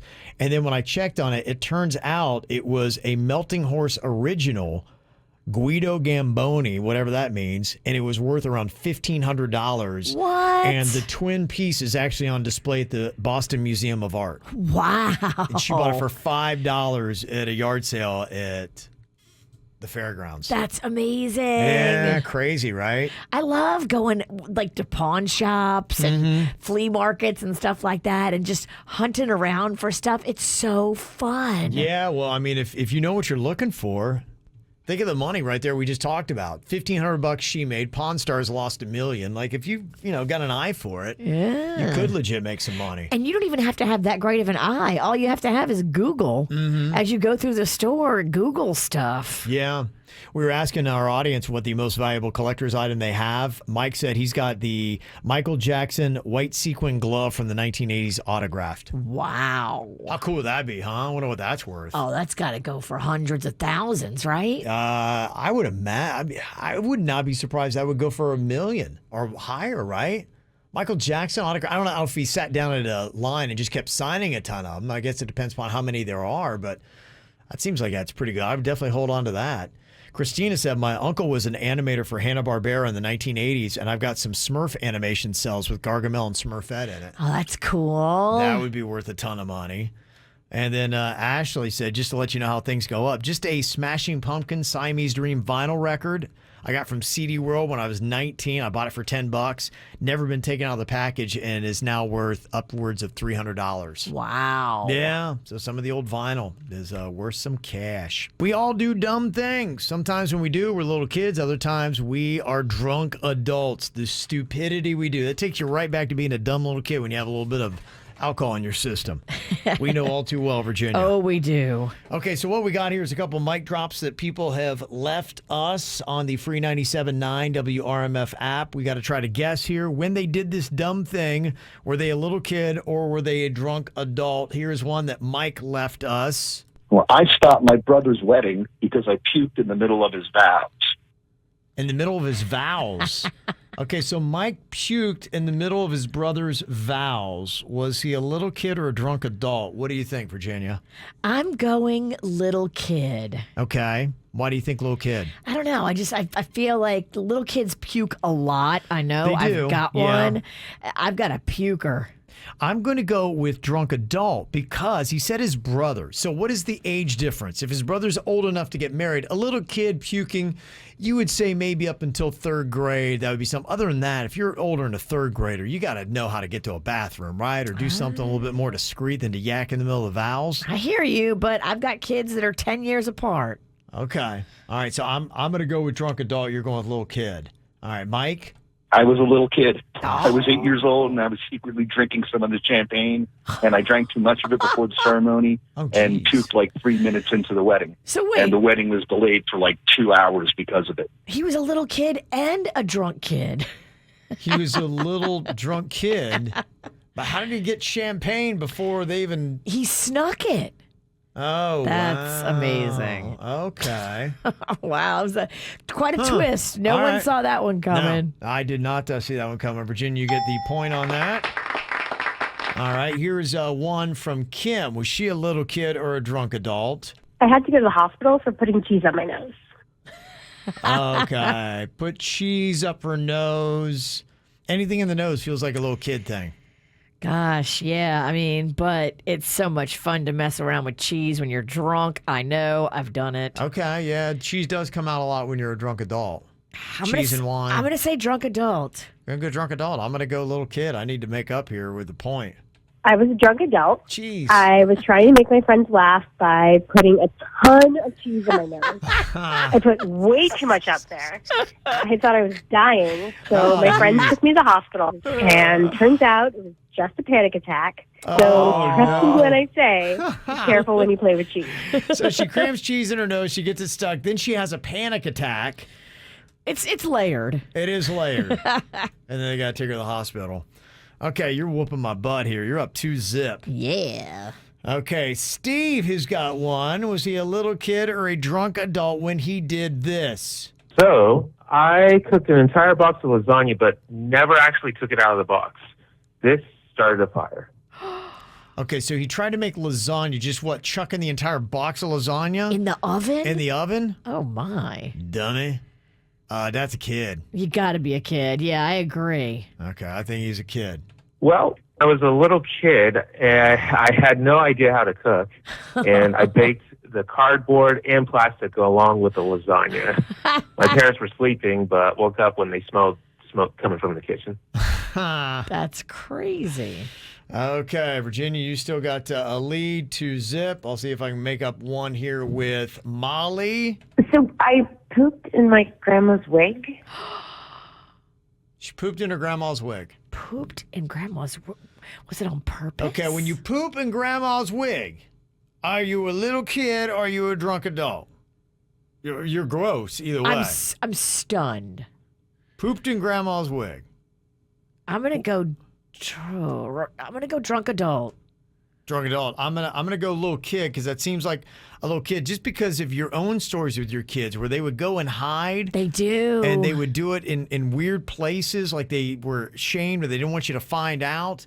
And I could see a little Molly pooing in grandma's wig, hiding in the closet because she just had that weird shame thing that your kids did, Virginia. But you're going drunk adult? Yeah, I don't know if it's a good move, but I'm sticking with it. Okay. I was a little kid. My grandmother always had a bunch of wigs laying around, and I had a really bad case of the bubble guts. So I decided to crap in one of her wigs because I was too embarrassed to tell anyone I had to use the bathroom. I was 5 years old, so it made sense at the time. See, that's a lot more. You know, some of these, it's funny if you're that one. If you poo in grandma's wig as a drunk adult, like that's just you're an animal. Well, first of all, if grandma has any kind of money, you're immediately written out of any inheritance that might possibly come your way. I'd be like going, that kid is not getting nothing from me. So there you go. All right. Well, thank you very much. If you got a fun little kid or drunk adult story, go to the 97.9 WRMF app. It's the mic drop feature. You can tell a little bit of the story, leave a little break, and then you can tell us if you're a little kid or a drunk adult. We'll try to get you on next week. Well, interesting stuff going on here today. We've been trying to get Bird plugged in. Last Tuesday, we found out that he had COVID, and this new Delta variant is no joke, Virginia. And Bird has had it, and he's had chills, body aches. It had a fever over 102 for many days, and nausea and things like that, all the symptoms that kind of came into it. And sucked all the energy out of him. Yeah, like, right, he can't even do, like, the simplest of tasks without his body just saying, no, you need to go lay down. Yeah, so we're obviously hoping for a good, speedy recovery from him, but I'm hearing it's taking a lot of people. In fact, yesterday I was texting with Bird. He thought maybe 10 days at least, and some people it's, it just takes a while before people feel like, you know what, I woke up today and I don't feel like I had anything. Like, there was nothing that was dragging me down. I feel back to normal. So it is just a long process. There's a scary virus out there. Bird is on with us right now. Hello, Bird. Old friends, how are you? New Good. lovers, how does it go? How are you doing today? What is your feel? In fact, what's your temp? What is that? You got any guesses, Virginia? Where do you think his temperature is? Are we taking it on the forehead or in the no-no square? I don't think it matters. The temperature's the same all over your body, isn't it? I'm going to go he's 100 even. 100 even? Okay, I'm going to go really optimistic. I'm going to go 99. Bird, have you taken your temperature recently? I have, and I do want to touch on that whole no square thing. I got to go with the witch. I feel like it's just a little bit warmer down there. Oh, really? Okay. Yeah. Yep, we're going rectally. Well, then can you imagine? Because I know they take my temperature about everywhere I go now to get in places. Can you imagine if they're like, sorry, sir, we got to check your no square? Are you exposing your crotch for a temperature then, if that's the case? I mean, if you want to get down to the brass tacks of science, I think we got to go in from down under. Okay. All right. So what are you clocking in at now? I am clocking in right around 100, like I believe Virginia said. Look at that. Okay. But at least it's down because I know it was 102 at one point, so that's good. It's down. Right. So for me right now, the worst symptoms for me is the nausea. I've been nauseous for the last 2 days. Pretty wicked. And the energy. I try to go outside and walk around my backyard, and I had to instantly come back and lay down and, snuggle with some Pedialyte. Dang. Yeah. Do you need anything? Is there anything that you're like, oh, I wish I had whatever? Well, it's weird. I'm starting to get a little bit of my hunger back, and I can't taste anything, and I can't smell anything. I built a radio career on my palate and on my nostrils. And if I don't have my nostrils, Kevin, what the hell do I have? I know. What's you good for? Why even eat if you can't taste it? I mean, is this like the most evil but the most possibly best results diet a human could get? Last night I was getting some snack cravings, and I had those Oreo cookies that I keep talking about, and I bit into a half of one, and I was chewing it, and I couldn't even enjoy it. Wow. Oh, no. That's terrible. I like the texture. The texture's cool because it's so chewy. It's so chewy. But other than it being so chewy, it tasted like I was eating an air mushroom. That's so weird. weird. Hey, quick little side note. I was cleaning up my kid's little video game area, and he had an empty container of those Oreo cookies. So you've inspired your godson. He is chowing those things down now. Empty container. Yeah. They're taking over the world. These Oreo cookies, right when we met, me and these cookies, we started a little relationship together, and then COVID hit, and I can't even taste the girl. Oh, man. That's tough. So if you had to rank the worst things for you going on with COVID, what would be the top 3 worst things you're going through right now with it? Okay, honestly, number 1, it's tough because I'm very solitude, and it is lonely and depressing. So that coupled with not having food to be that friend, when you are lonely, one goes for a pie, and that pie gives you gratification. I can't taste the pie. Oh, that's tough. Okay. So you say that's the number 1 worst thing you're going through, and then where would you put the nausea versus the aches, chills, no energy, that kind of those things? Yeah, physically, the nausea right now and the no energy is the worst. It sucks when you want to get up and try to do something, because I'm at that point where I'm stir crazy and I want to try to do something, but once you start to do it, you feel like dog ass. Mm-hmm. Woof, yeah. woof. Well, woof, woof. The one question I had with you losing your taste buds like you have, will you take this time to maybe eat vegetables and things like that are good for the body that you can't taste, that you wouldn't normally want to eat because it doesn't mean anything to you? Well, keep in mind, I was getting gentle with lentil before I was going through a little health run before I got COVID. I was starting to exercise, and I was actually down about 12 or 13 pounds. And to answer your question, I think I just need to eat stuff that's not very good for that is good for me, and I can't tell the difference. Right. That might be a fun game. Yeah. Fun game to play when I get in the studio. Is it health food or is it junk food? We could play like broccoli or cookie or something like that. Or... We can blindfold you. Yeah. Yeah. I was trying to smell garlic bread yesterday. I couldn't even smell it. It was old garlic bread. But nonetheless, we got to play a game of Bird or Kev snack. I could bring in some of my snacks. I got because I eat that stuff that tries to make you think that it's something that's good, but it's not. It's like a cookie, but it's like a diet cookie. Or it's like kale pretending to be a potato chip. It is, yeah. I had some kale chips over the weekend. Delicious. Yeah. Yeah, no, you kale people need to sit down. All you kale people act like it's a Lay's potato chip. Y'all, come on. Where's that, Kevin?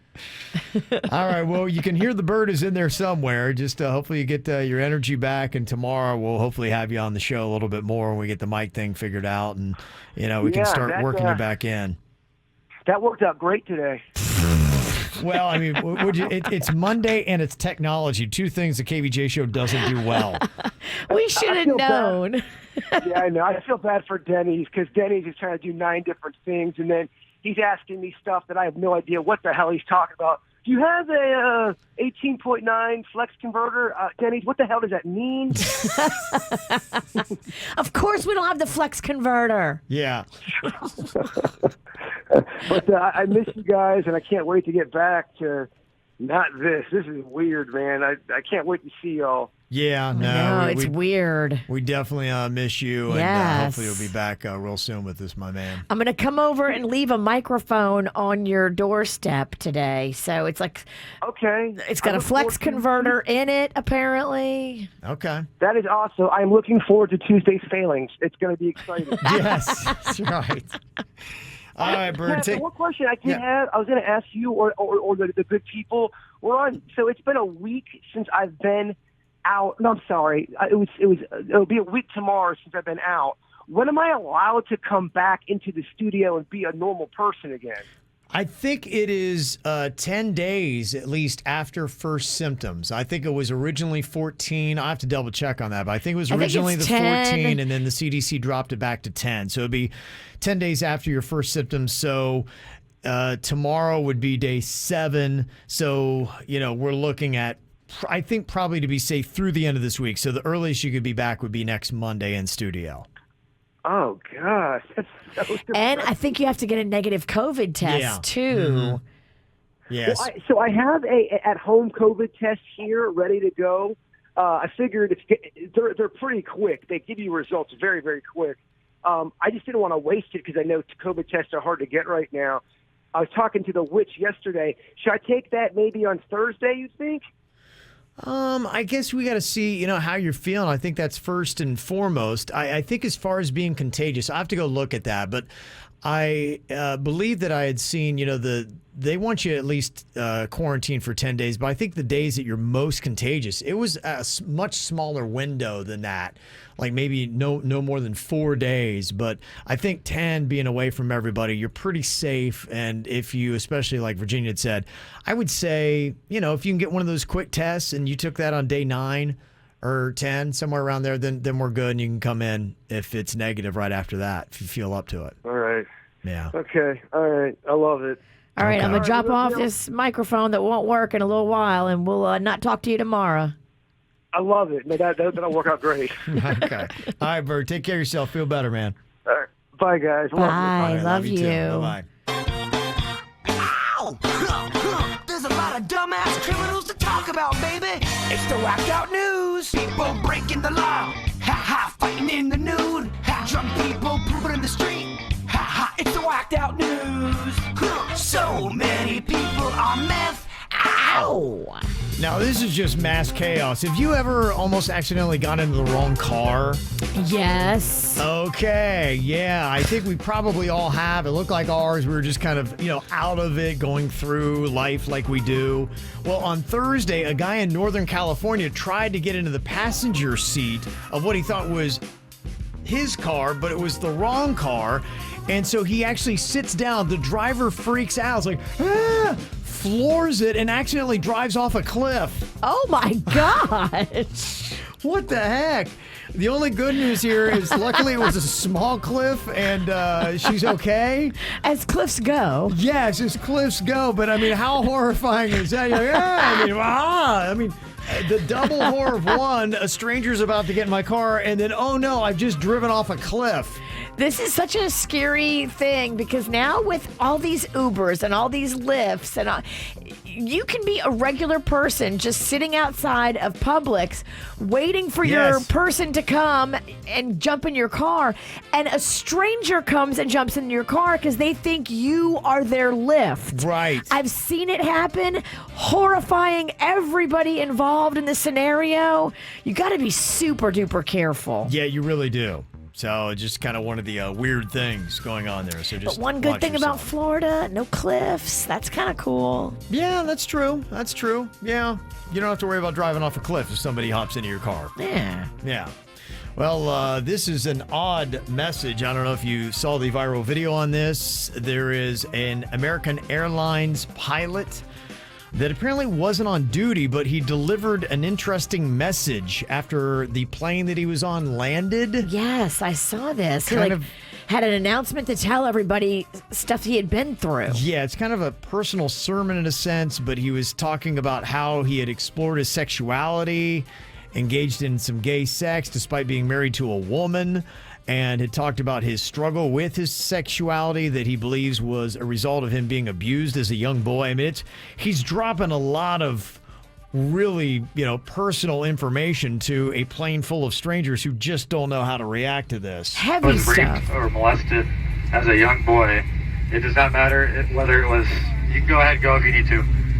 It does not matter whether it was family member or friend or stranger. It happened, and I was left to deal with it alone. I screamed to God every night that he would take away my sins and thoughts and resulting homosexual tendencies. My life kept spiraling out of control. I became a sexual addict and turned to pornography.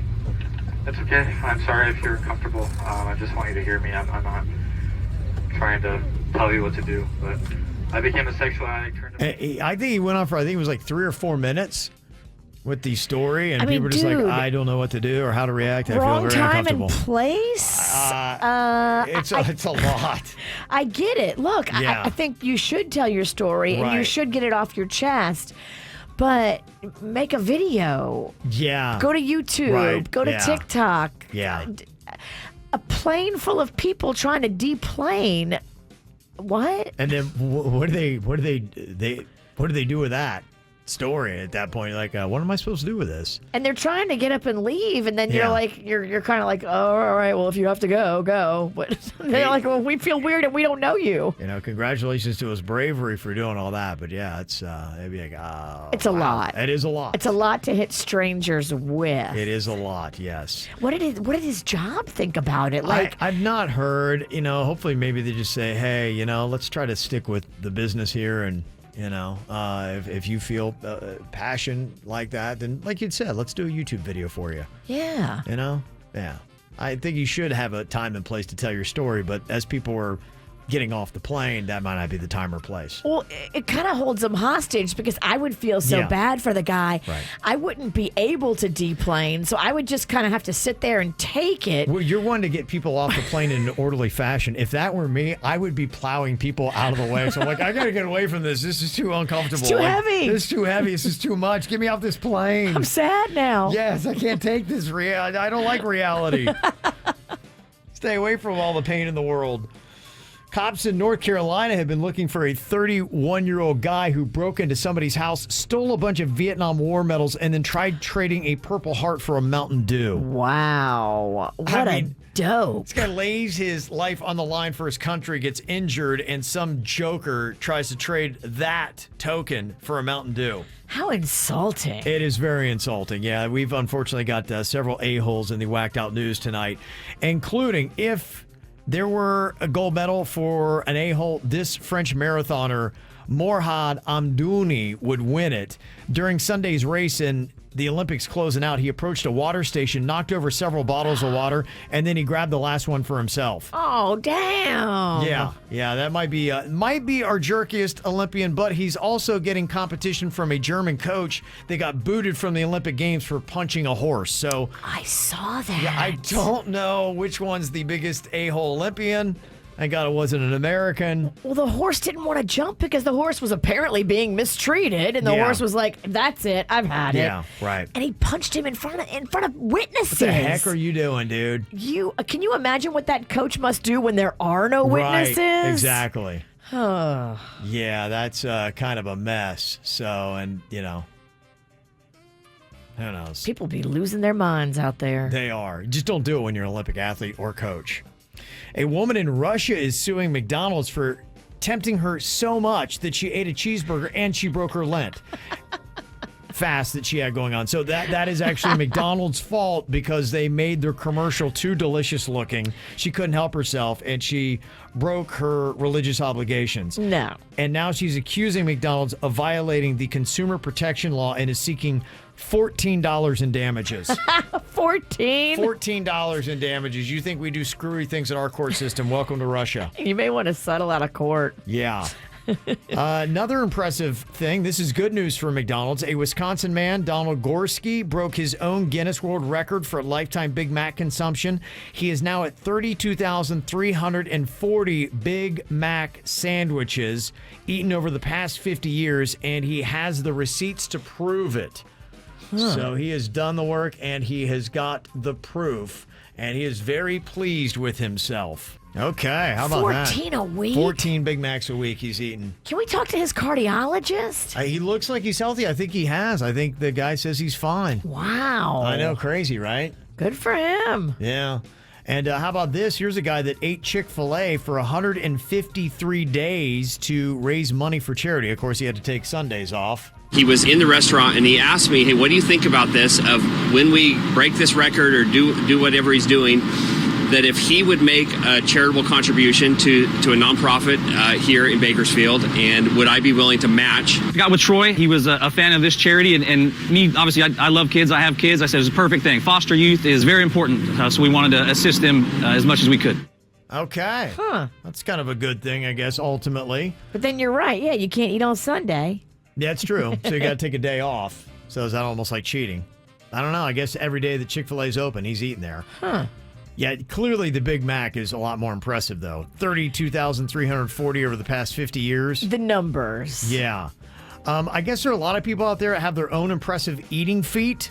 And even if it's not impressive, we want to hear what it is. In fact, Chuck hit us up on the KVJ Show Facebook page. He said, my bud has eaten pizza for 500 days straight. Wow. And he's got the photos and everything. He's documented it. So 500 days straight. yeah, I mean, I would think Bird would easily like to tackle that number. 500 days straight of pizza Chuck's bud has done. Wow. Do you have your own impressive eating feat? I want to hear what it is. 877-979-WRMF here at the KVJ Show. Talking about the whacked out news and the American Airlines pilot that gave his testimony. And it was a tough one to hear about how he was sexually abused and how he had gone through pornography and things like that. Somebody texted in and said, yeah, my husband's also a pilot for American Airlines, and that guy got fired. He did. Yeah, that's at least what one text said. So, yeah, I mean... I feel bad for I him. do, too. I mean, it wasn't the best idea, but he's just, it's on his heart, and he felt like it was the right thing to do at the right place. And I don't know if just firing him wasn't. is the right move, though. I mean, Yeah. can't we get him some counseling and maybe show him that, this was a mistake, but we want to help you through this, not make a bad situation worse. Yeah, we'll see. I'm sure there'll be a definite update, but that's what at least one person texts us if it's legit. Also got some other texts here. We talked to Jaybird just a couple minutes ago. He was wanting to know when he could come back. He is still without a lot of energy. His temperature was still triple digits, and he's nauseous. He said that's been one of the worst things. Plus, he lost his sense of taste and smell. Yeah. So those two things. Some of the people who text us said, yeah, if he's still having a temperature, he's probably still shedding the virus and shouldn't take the test at least until no fever for 24 hours. And somebody said he has to be fever-free for about 3 days, even if it's 10 days from his first symptom. Yeah, because I think the fever still means that you have an active infection and Yeah. your body's still fighting it. Yeah. And yeah, you definitely don't want to go around other people, regardless of the amount of days, if you still have that fever kicking. 3 days after you no longer have a fever is what one person said in a text. And also somebody had said, with taking the COVID test, you can still be positive for 4 to 6 months after having it. So if you're waiting for a negative test from Jaybird, he's going to be home forever. So that might be something. I don't know if that's necessarily still the prerequisite for getting back is having the negative test. Oh boy! But we have to look into it because everything changes on a day-to-day basis. Right? And, we're not healthcare workers. We don't know. I don't know anything about this stuff. I'm like just a regular dude trying to figure out how to make the best decisions for me and my family. And it's very confusing. And I'm trying to read everything that I can on it. And it's still really confusing because it changes so frequently. Right. You could read it on a Friday and think, okay, I'm good. I have it figured out. And then on Monday, it all changes. Yeah. It's very tricky. And another note, too, somebody who claimed to be a healthcare worker texted in and said, usually by the 10th day of COVID, you should feel symptom-free except for a loss of taste and smell. And if by day 11, Jaybird still has the other symptoms, you should see a healthcare provider. So that seems to be some people who it lingers 10 days and more is when you kind of get into some murky territory with COVID. Hopefully he's not one of the poor souls that has that chronic COVID where they have like the symptoms for weeks and months. Yeah. That's happened to people. Yeah, no, it seems like it is staying with a lot of people for a while. I saw in New York they had opened up a specific chronic COVID clinic, and they were packed with all these people that had been battling active symptoms of COVID for weeks, months. Yeah. Yeah. Yeah. It is tough, and there's always stories, and it seems like a lot of the stories contradict each other on a day-to-day basis. And I know my opinions have, shifted and twisted on it many different times. I got the antibody test a month ago, and I had the antibodies. But I just saw a couple stories that that seems to be the one thing I told you last week that what was kind of lost in the mix. What if you've recovered and you have the antibodies? That's where I kind of felt lost. I didn't feel like anybody was necessarily speaking to me. They were either talking to the vaccinated or the unvaccinated. And it was like, okay, what if somebody has recovered? Where do you want to be? And I did see a couple interesting stories just to pass on, and this is what they're saying. One in the Daily Mail. They said that people who already had COVID may be more protected with only one vaccine dose than those who never contracted the virus are with 2 doses. So if you want to know if we had to do a ranking of your antibodies and how protected you are against the virus, then if you have recovered, have the antibodies like I did, just one jab would make you more protected than somebody that's had 2 and never had it before. Gotcha. And recovered. Gotcha. Yeah, that was a test with nearly 60 people, according to Daily Mail. They found that people previously infected with the virus had antibody levels twice as high after 1 dose compared to those not previously infected with 2 doses. I love that we're getting our medical facts from Daily Mail. I know. That's why I'm saying. That's why I'm giving you where it came from. So if you don't believe them, then take that worth nothing. I usually go to Daily Mail for like my Meghan Markle gossip. Right. I'm so happy that they're now the medical so that might not be aficionado. anything you want to listen to at all.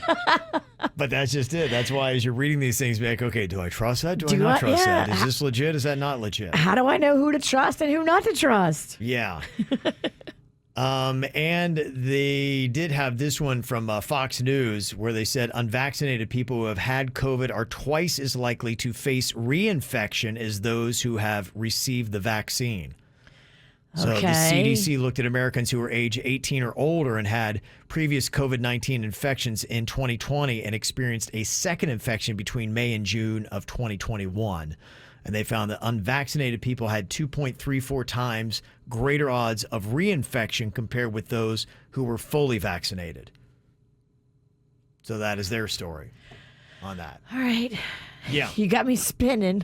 Yeah, that's just it. That's unfortunate that so many of us really legitimately, look, I'm not facing any kind of agenda. The only agenda is just making the best health choices, and I think a lot of us are very resentful that everything did kind of get political and it felt that way because I don't care about the politics. I just care about being healthy and doing the right things, and I care about what my actions do to affect other people. I want to be courteous in this time, and so help me make the best decisions possible. did you see where some people now are trying to?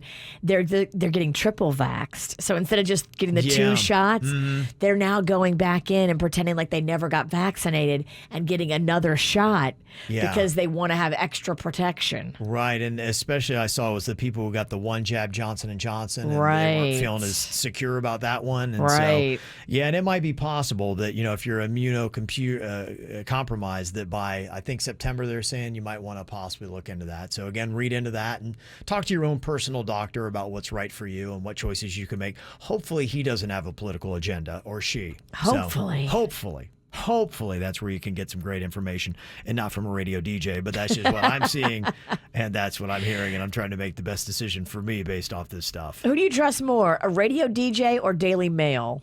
Well, I just read the Daily Mail, so I would actually trust neither. It's probably the best option. So there you go. Any input or any thoughts? Thank you very much for giving us, again, your own COVID experience, because it is helping me. I went out this weekend. Somebody suggested something to immunoboost with zinc in it. I went and got that. So as far as like the vitamins, I'm taking about everything you can. Even somebody said elderberry. I saw that. I'm like, I'll grab that. I'll grab this. So I'm pumping my system with everything. So that's the one thing I'm getting. So it is kind of helping.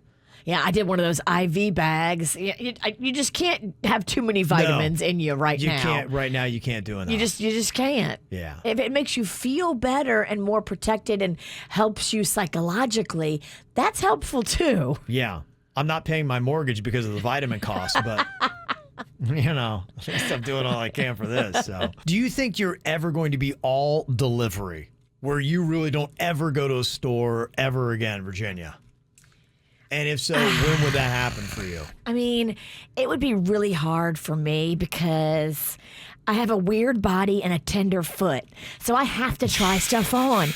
Excuse me. Weird body, tender foot. I have a weird shape, and then I have a really sensitive foot. So a lot of shoes rub me the wrong way. So I can't order shoes online. They don't never work out right. I've got to try everything on. It's just how it is, shoes and clothes. Well, I saw where 83% of Americans now plan to eventually order everything online. Everything that you get. And there are a couple of things that they're saying needs to happen first is people, before they say that they're going to go all delivery on everything, is you got to have more accurate delivery times. You got to find a way to take care of the porch pirate situation so they're not stealing our stuff. In fact, the number on that's crazy. 41% of people say at least one of their packages has been stolen or gone missing in the past year. That's terrible. That's almost half. So they're saying you really got to fix the porch pirate thing for us to really buy into it. And the other thing I can say too, because we're doing more and more clothes shopping online, is brands and sizes have got to get more universal. I'll even notice with even one clothing designer, like we've got some stuff from H&M for my son.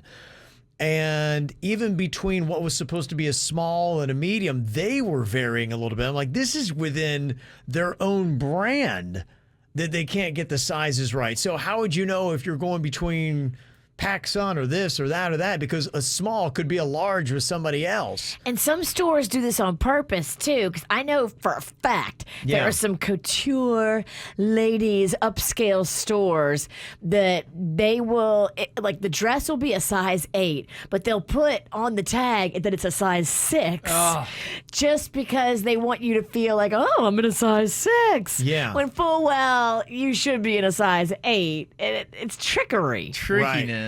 But then you're like, oh, it's a size 6 and it fits, I'll take it. Mm-hmm.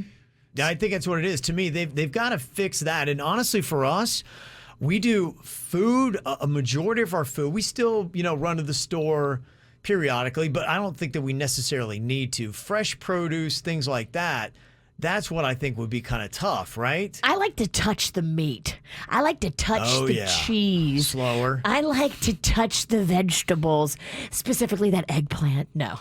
Yeah. I just like to see what the deals are, too. And a lot of times, you don't get that on the online. You know, you can't see the stuff in the store. You can't see the quality of it before some Yahoo just grabs it. Like, I want a specific looking bell pepper. Okay. I don't want one that looks like it's been punched around. But what about like milk? Is that something? Can you get the milk? Does that come delivered? Does it Well, stay here's the cold? thing with milk. I go through the case and I look for the one with the furthest expiration date from today.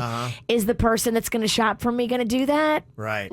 No. She's probably going to grab, or he's going to grab the one right in front and not even look at the date. So that's another hesitation for you and why you are likely not going to be Absolutely. one of the 83% of Americans is going to go everything online. Fresher is always better. I don't care if you're buying meats, produce, if you're buying even chips and stuff like that, sodas.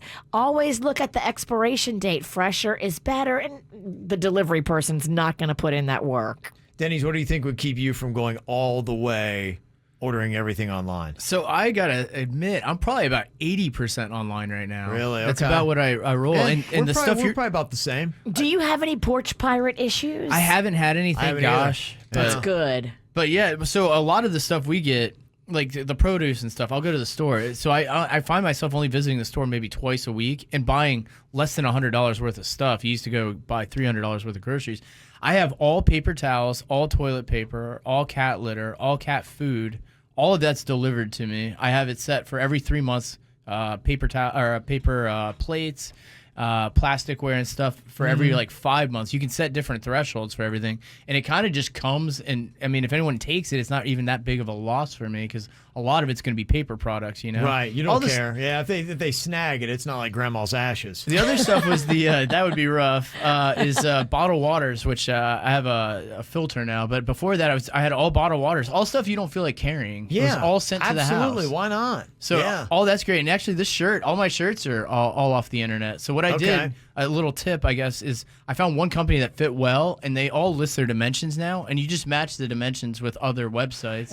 Yeah, I think that's the one thing where I think if clothes want to go where people only buy online, you've got to maybe start listing exact dimensions of what we are instead of just us trusting a small to be a small through every place, because it's not going to be. A small ain't a small ain't a small. Right, exactly. Every company's different. Yes. So, and you got to do a little bit of shopping on the front end. Just like when you go to a store, you got to figure out what stores fit you best. And then you repeat buy from those companies. I was stuck in the mall this weekend with Mags. Everybody was there, back to school shopping. It was actually painful. Yeah, yesterday was the last day for it. It was so bad. Tax free, and most people procrastinate till the last minute. We did. Yeah, and there you go. It's awful. Yeah, but that was just to that point. We did ours online. That's what we were doing yesterday. We did it at home, got away from those crowds and that mess. So Max why not? is like me, though. She likes to try stuff on and see how it fits. And cause she'll buy stuff online, and then we have to go bring it back to the store or ship it back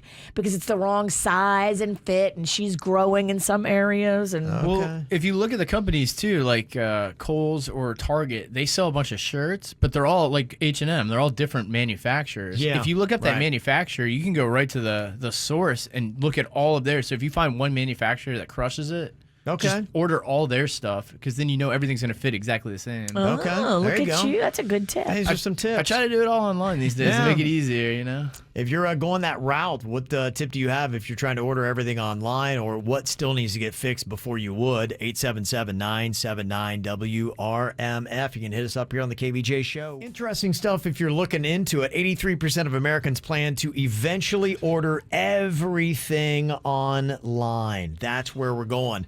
We're talking about what it would take, and universal sizing was one of those things that I thought for me would work, because a small ain't a small or a small when it comes from one brand to the next, and sometimes even within the same brand.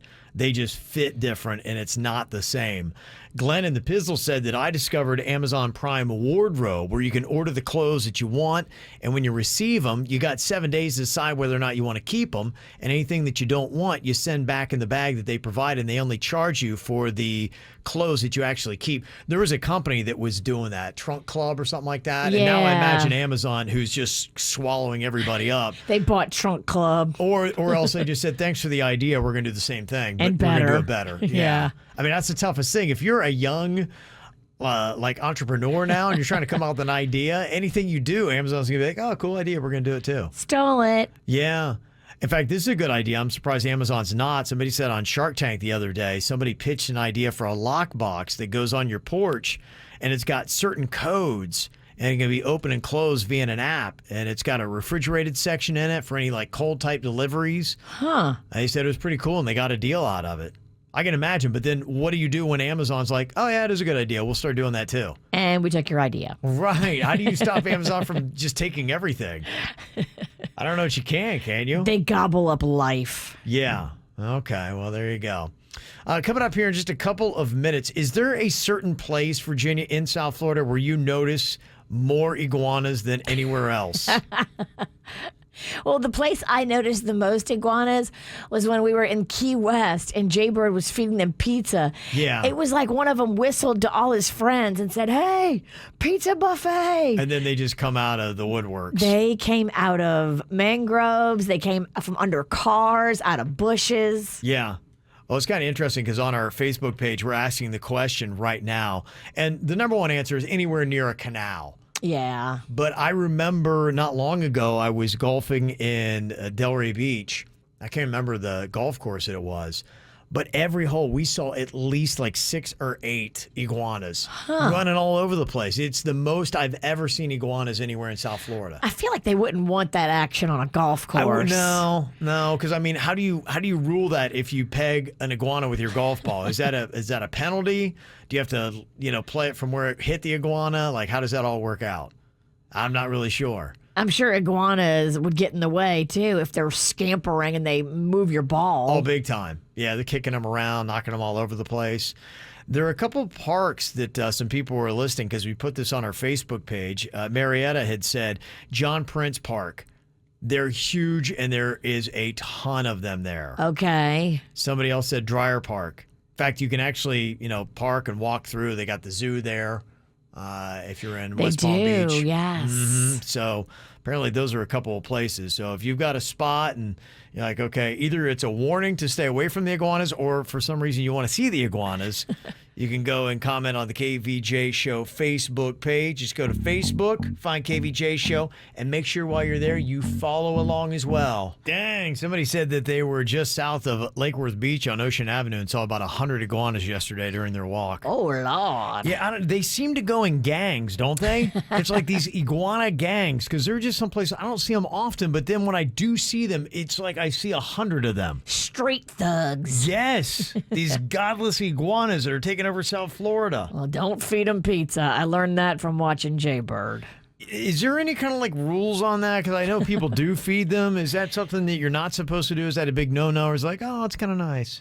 If they're anywhere near your house, don't feed them because then they're not going to leave. Okay. And some people were talking about how they do. They feed them peppers and all that stuff because they love them just running around. But I'm like, I don't know. It seems like that could get like troublesome. Don't they leave big poos? If you feed them, something's got to come out. Right? And it's got to go somewhere. Something tells me that they like to poo on the porch.